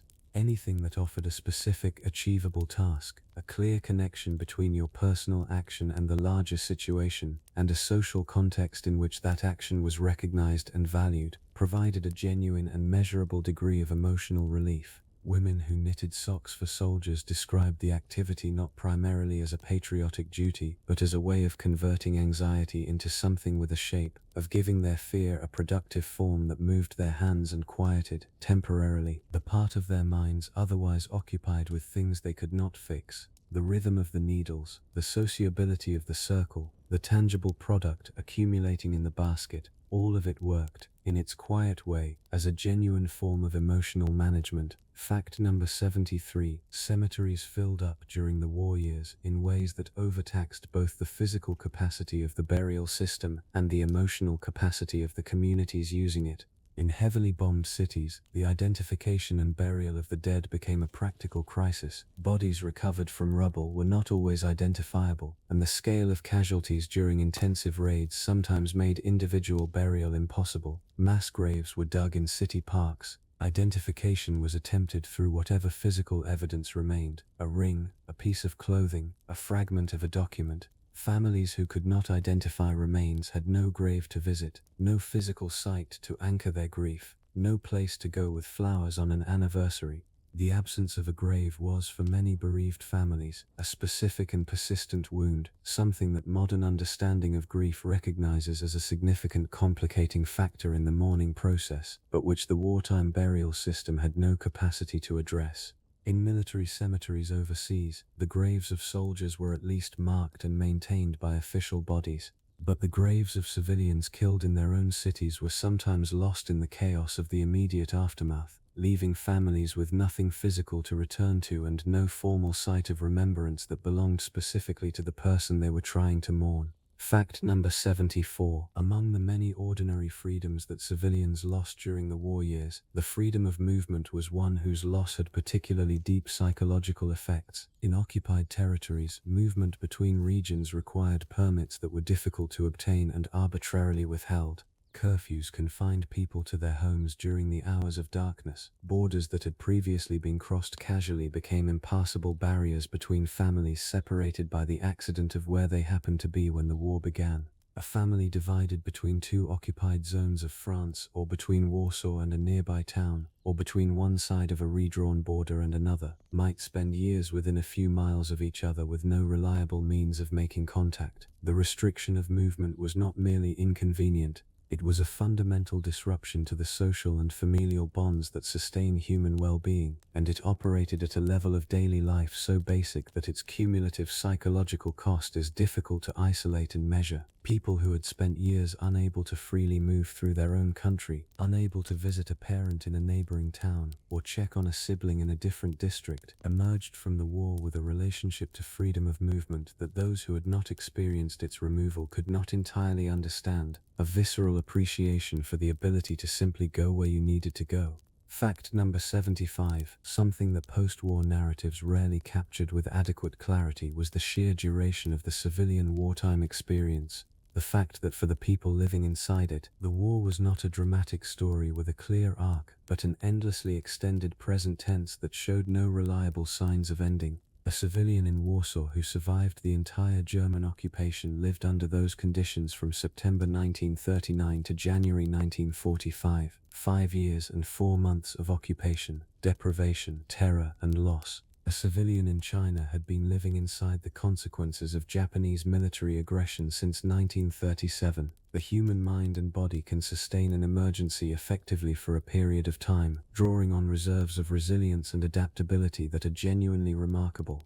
But sustaining that emergency posture for 5, 6, or 8 years is a fundamentally different demand, and one that exacts a cost that accumulated gradually and invisibly in ways that were not always visible from the outside. Many survivors described a point, different for different people, but recognizable as a specific moment in their accounts, at which something shifted internally, when the effort of continuing to hope and adapt and resist became heavier than they could easily carry, and when survival became less a matter of resilience and more a matter of simply continuing to put one foot in front of the other because there was no other available option. Fact number 76. Food sharing. The quiet, informal redistribution of whatever was available among neighbors, family members, and sometimes strangers became one of the most important expressions of civilian solidarity during the war years, and one of the least officially recognized.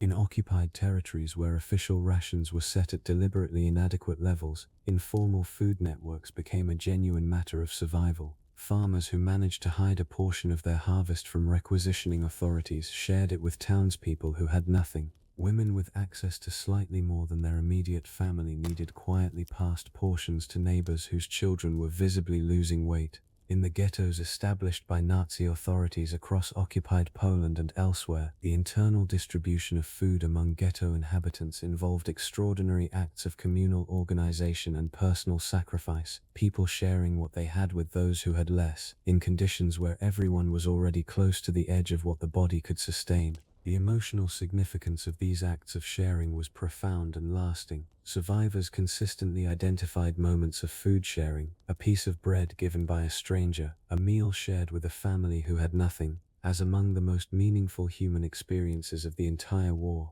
Moments in which the fundamental decency of people asserted itself most clearly against a backdrop designed specifically to eliminate it. Fact number 77. Dreams became a significant and recurring theme in the personal accounts, diaries, and post-war testimonies of wartime civilians, not as a curiosity but as a genuine window into the emotional life that the waking hours could not always safely contain. People across many different countries and circumstances described their dreams during the war years as unusually vivid, unusually disturbing, and unusually persistent, dreams that replayed the specific sensory details of traumatic events with a clarity that was qualitatively different from ordinary dreaming, and that left a physical residue of fear or grief still present on waking and sometimes for hours afterward. But alongside these distressing dreams were also the dreams that survivors described with a different kind of pain, the dreams in which the person they had lost was alive and present, in which the war had not happened, in which life was as it had been before everything changed.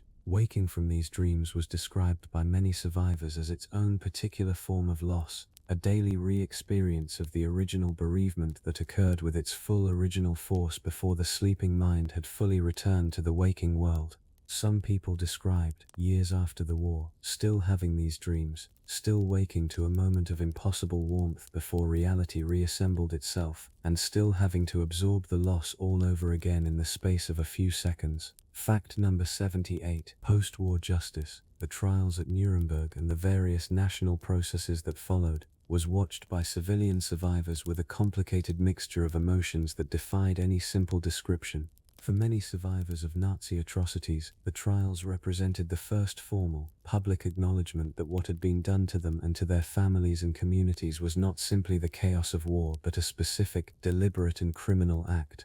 The weight of that acknowledgement was enormous and genuinely significant, but alongside it ran other currents, the frustration of watching legal processes that felt slow and procedurally constrained when set against the scale of what had occurred, the absence from the dock of many individuals directly responsible for specific atrocities, and the knowledge that the vast majority of those who had participated in the machinery of the Holocaust and other mass crimes against civilians would face no legal consequence at all.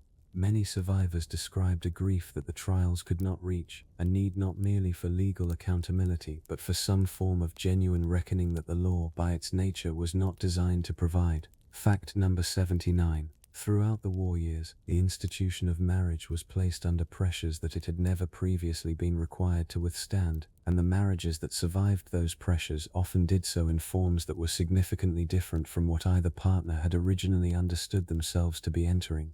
Couples who married in the brief window before a deployment were sometimes strangers to each other by the time the war ended, not because their feelings had changed but because the experiences each had undergone in the intervening years had made them different people. The man who returned from the front was carrying experiences that he often found impossible to describe or share, and that created in him a private interior world that even those closest to him could not easily access. The reunion of these two people, each carrying their separate and enormous wartime experiences, each shaped in ways the other had not witnessed, required a renegotiation of the relationship that many couples found much harder than they had anticipated, and that some found, quietly and painfully, impossible to complete. Fact number 80. Near the end of the war, as Allied forces moved through the liberated territories of Western Europe and deeper into the heart of Germany, ordinary soldiers encountered the concentration camps, and the civilians they found inside them introduced a new category of witness into the war's long story of civilian suffering. But within the camps themselves were civilian survivors whose experience of the war had lasted years and had taken place entirely within a system designed for their systematic destruction. These survivors emerged into a liberation that was real and yet in many ways incomplete, physically free but carrying the weight of experiences for which the post-war world had no adequate framework of acknowledgement or support. The immediate priority in the camps was medical, treating the physical consequences of starvation, disease, and abuse. The psychological reality was addressed, if at all, only much later, in halting and inadequate ways. Fact number 81. Paper became a form of survival for many civilians during the war years. Not the paper of ration books or identity documents, though those were critical enough, but the paper of private writing. Diaries, journals, and personal notebooks proliferated during the war years across every affected country, kept by people who had never previously thought of themselves as writers, and who turned to the page because the emotional pressure of what they were living through had simply exceeded the capacity of ordinary life to contain it. Writing offered something that conversation could not always provide. A space in which the full truth could be set down without the social management that face-to-face communication required, without the need to protect a listener, without the performance of resilience that most public contexts demanded. Anne Frank is the most famous of these wartime diarists, but she was surrounded by millions of others, ordinary men and women, elderly neighbors, adolescents navigating the war from suburban sitting rooms, farmers in occupied villages who wrote in the margins of almanacs because proper notebooks were unavailable. Most of these diaries were never published, and most have been lost, but those that survive offer something that official records cannot: the granular, specific, emotionally honest texture of what it actually felt like, day by day and hour by hour, to be a civilian living inside the most destructive conflict in human history. Fact number 82. Rebuilding a life after total loss required a particular kind of courage that was very different from the courage celebrated in wartime narratives of military heroism, and far less visible from the outside. A widow in her 30s with 2 young children, no income, a bombed house, and a husband whose body had never been recovered had to construct a new version of her life from materials that were both practically scarce and emotionally almost impossibly heavy. She had to find housing, manage finances she may never have handled before, explain death to children who were too young to understand it, and do all of this while carrying a grief that the social expectations of the time gave her very little space or time to acknowledge. The practical demands of survival in the immediate post-war period were so pressing that many bereaved civilians described a kind of numbness during the rebuilding years, a functioning that operated ahead of the feeling because the feeling, if fully admitted, would have made the functioning impossible. The grief came later, sometimes much later, surfacing in the quieter years after the children had grown and the immediate pressures had eased, arriving with a force and a freshness that surprised people who had assumed wrongly that time had already done most of the necessary work. Fact number 83. Across occupied France, a particular social geography of grief developed around the village monument aux morts, the war memorials erected after the First World War that stood in the center of almost every French town and village, bearing the names of the men lost in that earlier conflict. When the Second World War arrived and began generating its own losses, these memorials became sites of a doubled and complicated grief. Places where the losses of 2 generations converged in stone, where a woman might stand and read her father's name from 1916 alongside the space that would eventually be added for her husband's name from 1944. The emotional weight of these monuments during the occupation years was extraordinary. They represented both the depth of what France had already sacrificed and the devastating reality that the sacrifice had not purchased the lasting peace it was supposed to have secured. For many French civilians, standing at the village memorial during the occupation years was an act of quiet, private grief that contained within it an entire history of loss, betrayal, and exhausted hope, the accumulated weight of a country that had been asked to give everything twice within the living memory of a single generation, and that was being asked to find, somewhere, the reserves to endure it. Fact number 84. Photography studios across Europe experienced a remarkable surge in business in the early months of the war, as civilians rushed to have portraits taken before separations that might prove permanent. Young men about to be conscripted sat for photographs with their families, their girlfriends, their wives, and newborn children, creating in a single afternoon a visual record that everyone present understood might have to serve as a permanent memorial rather than simply a keepsake. The awareness with which these photographs were taken, the specific gravity that both the photographer and the subjects brought to sessions that in peacetime would have been routine and unremarkable, gave them a quality that is still visible in the images themselves. These were not casual snapshots. They were considered, deliberate acts of preservation, made by people who understood clearly that the future was not guaranteed and who wanted to ensure that something legible and human survived whatever was coming.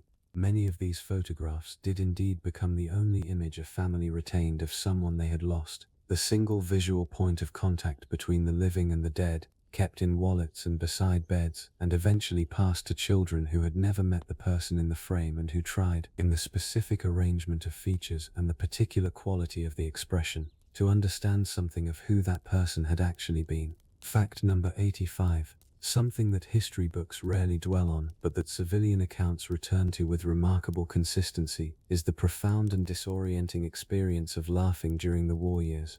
Humor, genuine, spontaneous, sometimes dark humor, persisted throughout even the most difficult periods of the civilian experience, and its persistence was not a sign of callousness or denial but a deeply human response to circumstances that exceeded the capacity of any single emotional register to contain. In the shelters during the London Blitz, people told jokes. In the displaced persons camps, in the queues for rationed goods, in the church halls serving as rest centers for the bombed out, the capacity for laughter survived in ways that surprised people even as they were experiencing it. Many survivors described a particular guilt associated with moments of genuine amusement during the war, a sense that laughing was somehow disloyal to the weight of what was happening, but it constituted a kind of emotional betrayal of the people who were suffering more acutely. But the laughter kept coming anyway, because the human spirit is not built to sustain unrelieved gravity indefinitely. And because humor, even in the darkest circumstances, serves a genuine and necessary function, it asserts the presence of the living self in a world that is doing its best to extinguish it.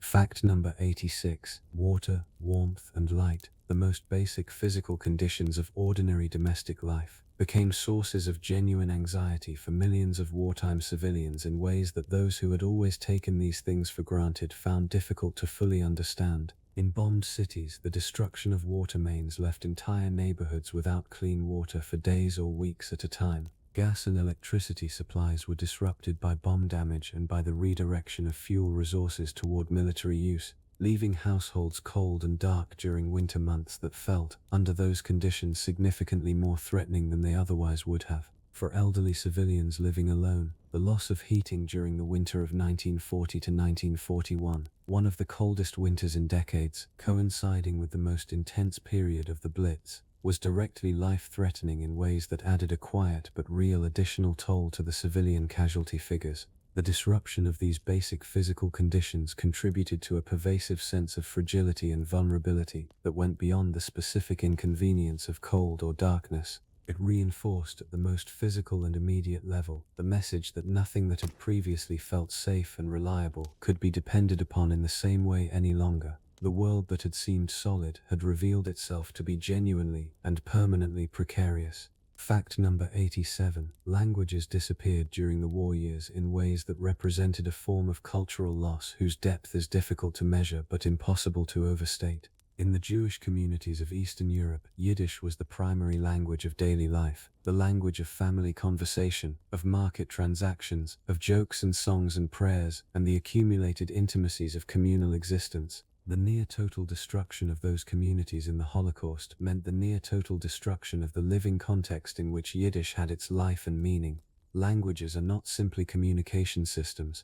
They are the carriers of entire ways of perceiving, organizing, and expressing human experience. And when the community that speaks a language is destroyed, what is lost is not only the words but the specific and irreplaceable lens through which a particular group of people had understood and described their world. Similar losses occurred in other contexts throughout the war. minority languages suppressed by occupying authorities, regional dialects that died when their communities were dispersed, the specific vocabularies of trades and crafts and ways of life that the war had destroyed along with the people who practiced them. These linguistic losses were quiet, largely unmeasured, and in many cases invisible to anyone outside the communities that had suffered them.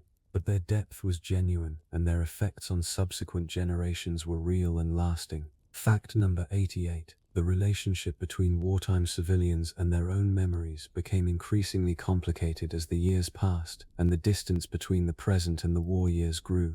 For many survivors, memory was not a passive repository of past experience but an active and sometimes intrusive presence in daily life. A set of images, sounds, and physical sensations that arrived unbidden and with a vividness that could temporarily dissolve the distance between the remembered past and the experienced present. A survivor of the Dresden firebombing might be standing in a peacetime kitchen 20 years after the war and find themselves, triggered by a particular smell or a specific quality of light, suddenly and overwhelmingly back in 1945.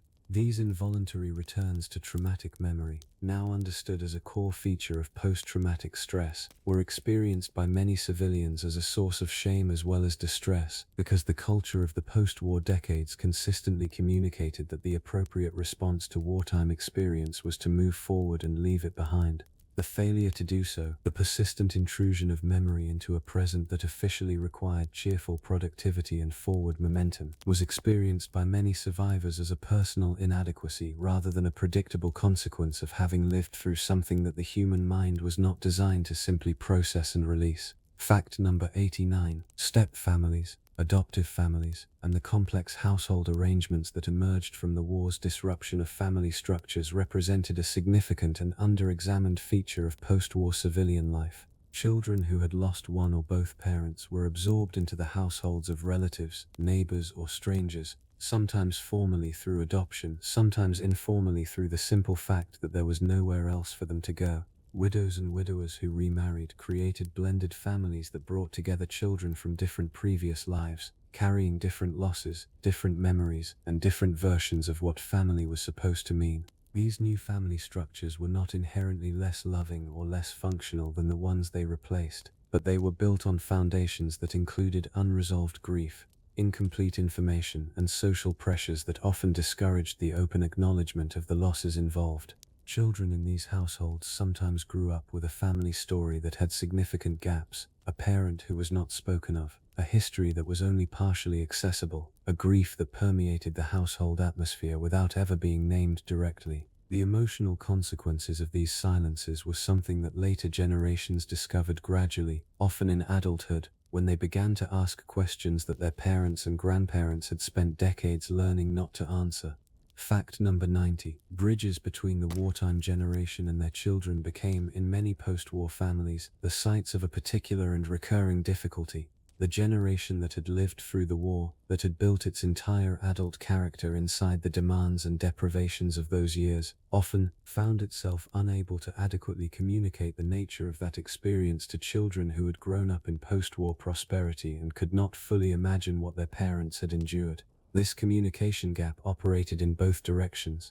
Parents who had survived extreme hardship sometimes responded to the relative ease of their children's lives with an impatience or a severity that the children experienced as inexplicable harshness. Children who were told when they complained about minor difficulties that they had no idea what real hardship looked like, grew up with a sense of their own experiences being implicitly diminished against a wartime scale that could never be matched. The war cast a long shadow over the family dynamics of an entire post-war generation, present in the things that were not discussed as much as in the things that were, shaping expectations and relationships and emotional atmospheres in households where it was rarely directly acknowledged and yet never entirely absent. Fact number 91. Across the Pacific, on the home islands of Japan, the final year of the war brought a particular and devastating form of civilian suffering that combined material deprivation, relentless bombing, and a government-directed preparation for mass civilian death that was unlike anything experienced by civilian populations in other countries. As American forces drew closer in 1945 and the bombing of Japanese cities intensified, the Japanese government began actively preparing civilians for what they called the decisive homeland battle. training women, the elderly, and children as young as 13 to fight Allied invasion forces with bamboo spears and whatever other implements were available. Civilians who had already endured months of firebombing that had destroyed much of Tokyo, Osaka, Nagoya, and dozens of other cities were now being asked to prepare themselves to die in personal combat on their own streets. The psychological burden of this preparation, of a government asking its civilian population to absorb not only the grief of what had already been lost but the expectation of their own violent deaths, was something that Japanese survivors later described with a kind of stunned disbelief, a retrospective incomprehension at the demands that had been placed on ordinary people by a political and military system that had long since lost any meaningful connection to the well-being of the people it claimed to represent. Fact number 92. Memorialization. The human impulse to mark, record, and honor what has been lost expressed itself in wartime and post-war civilian life in ways both formal and intensely personal. At the formal end, the construction of war memorials, national cemeteries, and official days of remembrance served the important function of creating public spaces and occasions in which collective grief could be acknowledged and shared. But alongside these official structures, and often more emotionally significant to the individuals involved, were the private and informal acts of memorialization that ordinary families created for themselves. A mantelpiece arranged with a photograph, a medal and a folded letter, a garden planted with a loved one's favorite flowers, a name written each year in a private notebook on the anniversary of a death, a story told to a grandchild, carefully and repeatedly, so that a person who had died before the grandchild was born might nonetheless exist in that child's imagination and understanding. These private memorials did the emotional work that the official ones could not. They maintained the specific, individual, irreplaceable human reality of the people being remembered, refusing to allow them to be absorbed entirely into the abstract categories of casualty statistics and national sacrifice. They kept the grief alive, but they also kept the person alive, in the only way that remained available. Fact number 93. Far from the battlefields, in the mountain villages and coastal fishing communities of countries like Greece and Yugoslavia, the war arrived in the form of occupation, famine, and partisan conflict that created its own particular civilian experience, one shaped by landscape, isolation, and a long tradition of resilience that was tested beyond any previous measure. In Greece, the Axis occupation from 1941 to 1944 produced a famine that killed an estimated 100,000 civilians in Athens alone during the winter of 1941 to 1942, as occupying forces requisitioned food supplies and the population of the capital starved in their apartments and in the streets.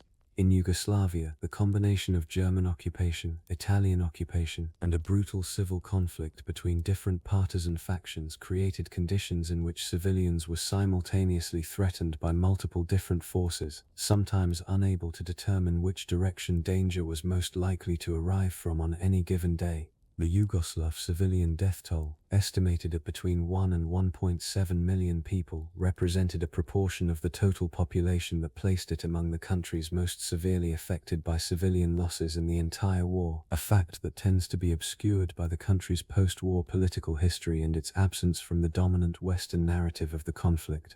Fact number 94. Returning soldiers brought the war home with them in ways that their families had not anticipated and were not prepared to receive. Men who came back from years of combat often carried not only the psychological damage of their own experiences but also a set of behaviors, reactions, and emotional patterns that had been entirely functional in combat but were disorienting and sometimes frightening in a domestic context.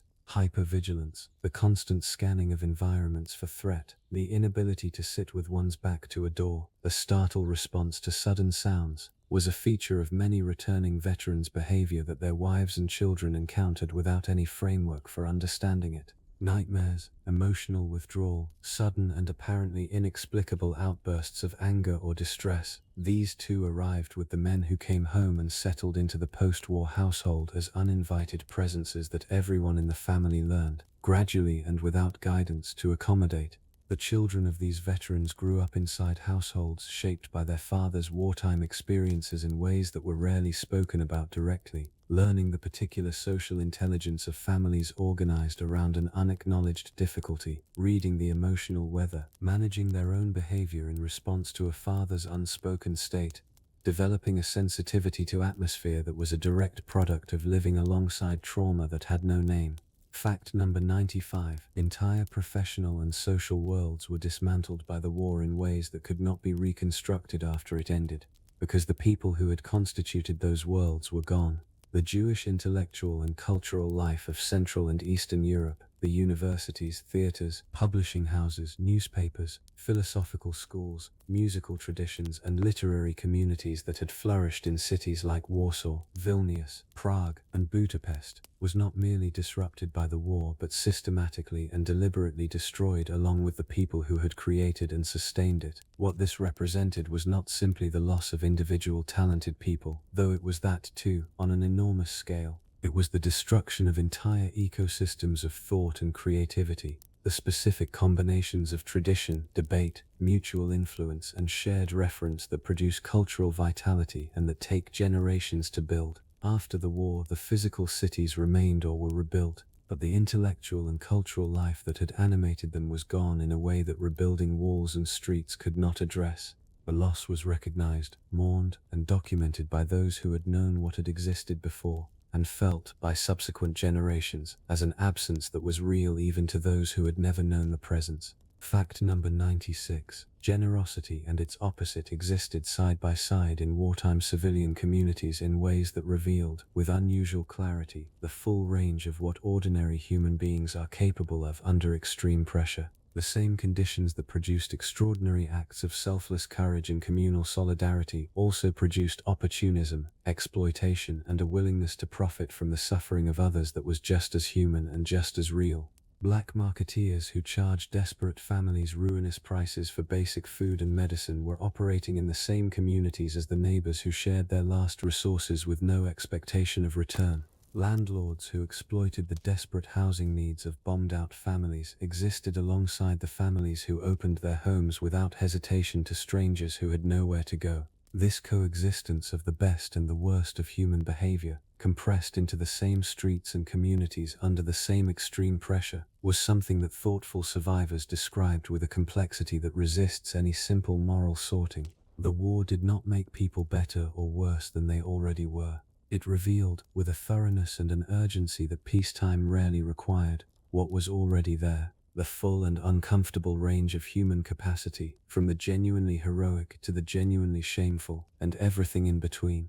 Fact number 97. Soil and the land itself carried the grief of the war in ways that farmers and rural communities felt with particular directness. Fields that had been cultivated by the same family for generations were mined, shelled, flooded deliberately as a military strategy, or so thoroughly churned by the passage of armies and armor that they required years of work to return to agricultural productivity. In the Netherlands, the deliberate flooding of polders by retreating German forces in 1944 and 1945 destroyed some of the most fertile farmland in Europe. Land that Dutch farmers and their ancestors had literally created over centuries of sustained labor, reclaimed from the sea through an effort of collective will and engineering that was itself a kind of monument to human persistence. The flooding of that land was experienced by the farming communities who lost it not simply as an economic setback but as an assault on something fundamental, on the relationship between a family and a specific piece of earth that had sustained them and that they had in turn sustained across more generations than anyone could clearly remember.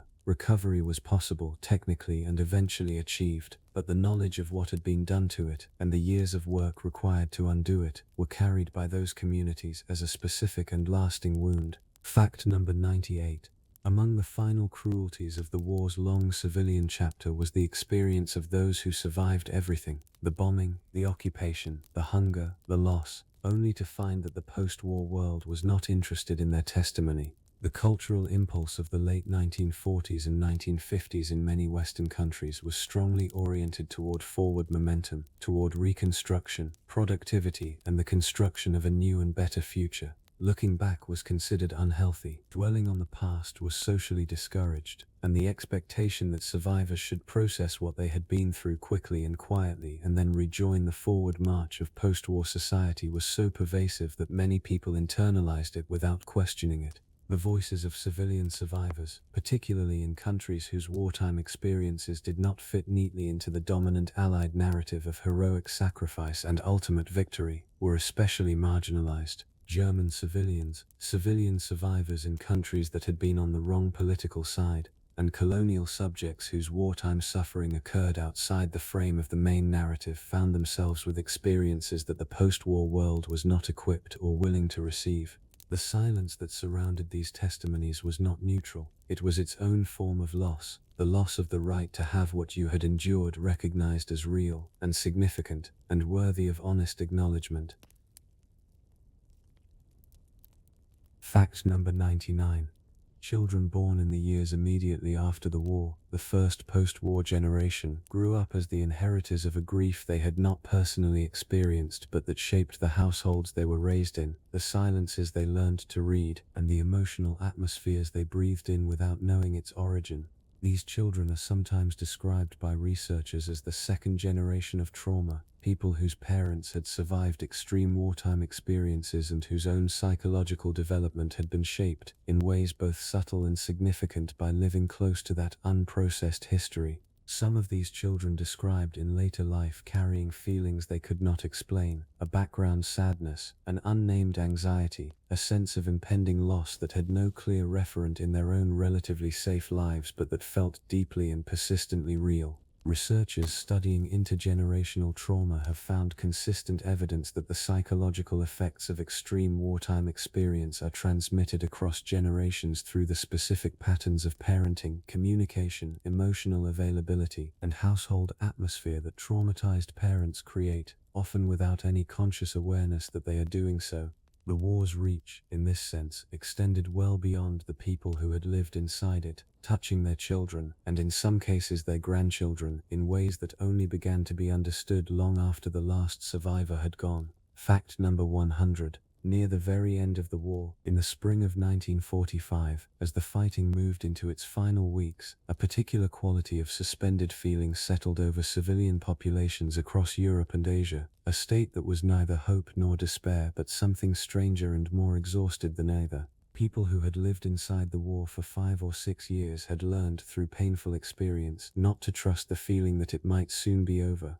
The false dawns of earlier years, the moments when news from the front had seemed briefly encouraging before turning dark again, had taught a cautious emotional economy that could not simply be abandoned because the military situation now appeared genuinely conclusive. Many civilians described holding themselves deliberately back from the full experience of relief, guarding against it as though it were a danger in itself, because the cost of having hoped too soon and been wrong had been too high too many times. When the end finally came, when the surrender was announced and the sirens sounded for the last time and the lights came on in blacked-out cities for the first time in years, the emotional response was real and it was overwhelming.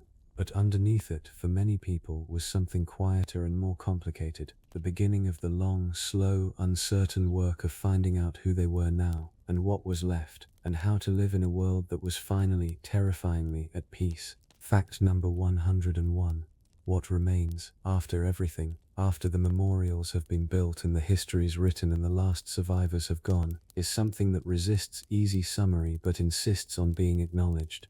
The civilians of the Second World War did not choose their roles in the conflict. They did not select themselves for loss. They were ordinary people living ordinary lives when the war arrived and rearranged everything around them, and they managed what they were given with the resources they had, which were in most cases simply their own humanity, their love for the people around them, and a stubbornness of spirit that expressed itself not in dramatic gestures but in the daily unglamorous decision to keep going. They kept gardens during bombing campaigns, they wrote letters they were not sure would arrive, they saved bread for children who were not their own, they told stories to keep things alive that would otherwise have been lost.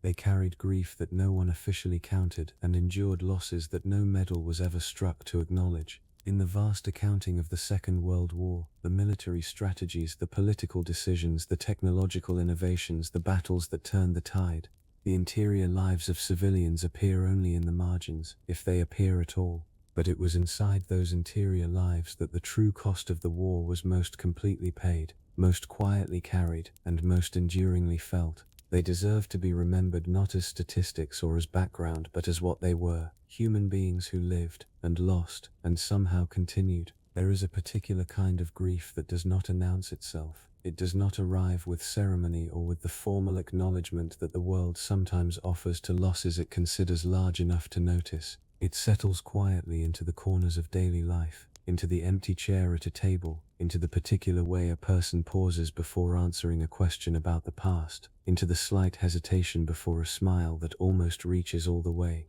This is the grief that lived inside the civilian experience of the Second World War, and it is the grief that these 101 facts have tried, imperfectly and incompletely, to bring into the light. We tend to think of war in terms of its most visible dimensions: the battles, the strategies, the weapons, the leaders who made the decisions that sent armies into motion across continents. These are important things, and they deserve the study and attention they receive. But the war that the generals and politicians designed and directed was not the only war that was fought. There was another war happening simultaneously, in the kitchens and the shelters and the hospital waiting rooms and the darkened streets of cities under blackout. It was fought with entirely different weapons: patience, improvisation, love, the stubborn refusal to stop caring for people even when caring had become almost insupportably costly. And it was fought by people whose names do not appear in the military histories. What strikes a person most forcefully when they sit with the full weight of the civilian wartime experience is not its scale, though the scale is staggering, but its intimacy. The grief that these ordinary people carried was not abstract. It was specifically and precisely shaped around specific and irreplaceable people. A mother's grief for her particular son, with his particular laugh and his particular way of holding a cup. A child's grief for the specific smell of a father who had gone away and not come back. A wife's grief for the particular quality of a Tuesday evening before the war, when nothing of any significance had happened and the house had been full of the ordinary sounds of a life being lived without any awareness of how precious its ordinariness was. This specificity of loss, the way that grief, however vast its context, always comes down in the end to one person missing another person, is something that the grand narratives of history tend to dissolve into abstraction. The numbers are necessary. The statistics give us the shape of the catastrophe, but they cannot give us what the diaries and letters and testimonies give us, which is the texture of what it actually felt like, day by day and hour by hour, to be a human being inside the war's long shadow. One of the things that the civilian wartime experience teaches us, if we sit with it honestly, is something about the relationship between ordinary life and the conditions that make it possible. The civilians of the Second World War had grown up, most of them, in a world where certain things were simply assumed: that the house would still be there tomorrow, that the family would gather for the evening meal, that the future could be planned toward with some reasonable expectation of continuity. The war dismantled these assumptions with a thoroughness that changed people permanently, and what many of them said afterward, in the quieter years when they were able to reflect, was that the experience had made them understand the value of ordinary life in a way that nothing else could have. This is not a comfortable lesson, because it implies that we tend to recognize the value of things only when they are gone or under threat, but it is an honest one, and it is one that the civilians who lived through the war earned the right to teach, not by virtue of any heroism, but simply by virtue of having had everything they took for granted taken away, and having had to discover, in the absence of those things, what actually mattered and what was actually worth the effort of protecting. The children who went to secret schools in occupied Poland, the women who kept candles burning in windows, the families who shared the last of what they had with a neighbor who had less. These were not people making grand gestures. They were people making small ones, repeatedly, under conditions designed to make even small gestures feel impossible. And it is in those small gestures, accumulated across years and across millions of individual lives, that the civilian resistance to the war's dehumanizing logic is most clearly and most movingly visible. What we owe these people is not simply gratitude, though gratitude is appropriate. What we owe them is the effort of genuine attention, the willingness to sit with the specificity and the weight of what they experienced, rather than allowing it to recede into the comfortable distance of historical abstraction. They were not symbols and they were not representatives of larger forces. They were people, fully and specifically people, and they lived through something that we, in the comfort of our ordinary days, can barely imagine. The next time a Tuesday evening arrives and nothing of any particular significance happens, when the house is quiet and the people you love are nearby, and tomorrow feels like something you can reasonably count on, it is worth pausing, just briefly, to notice that not with guilt or with performed gratitude, but with a simple and honest recognition of what ordinary safety actually is and what it cost, in another time not so very long ago, to lose it. Rest now. The weight of these stories is real, and you have carried it with attention and with care. That is enough for tonight. Let the quiet settle around you, and let yourself be still.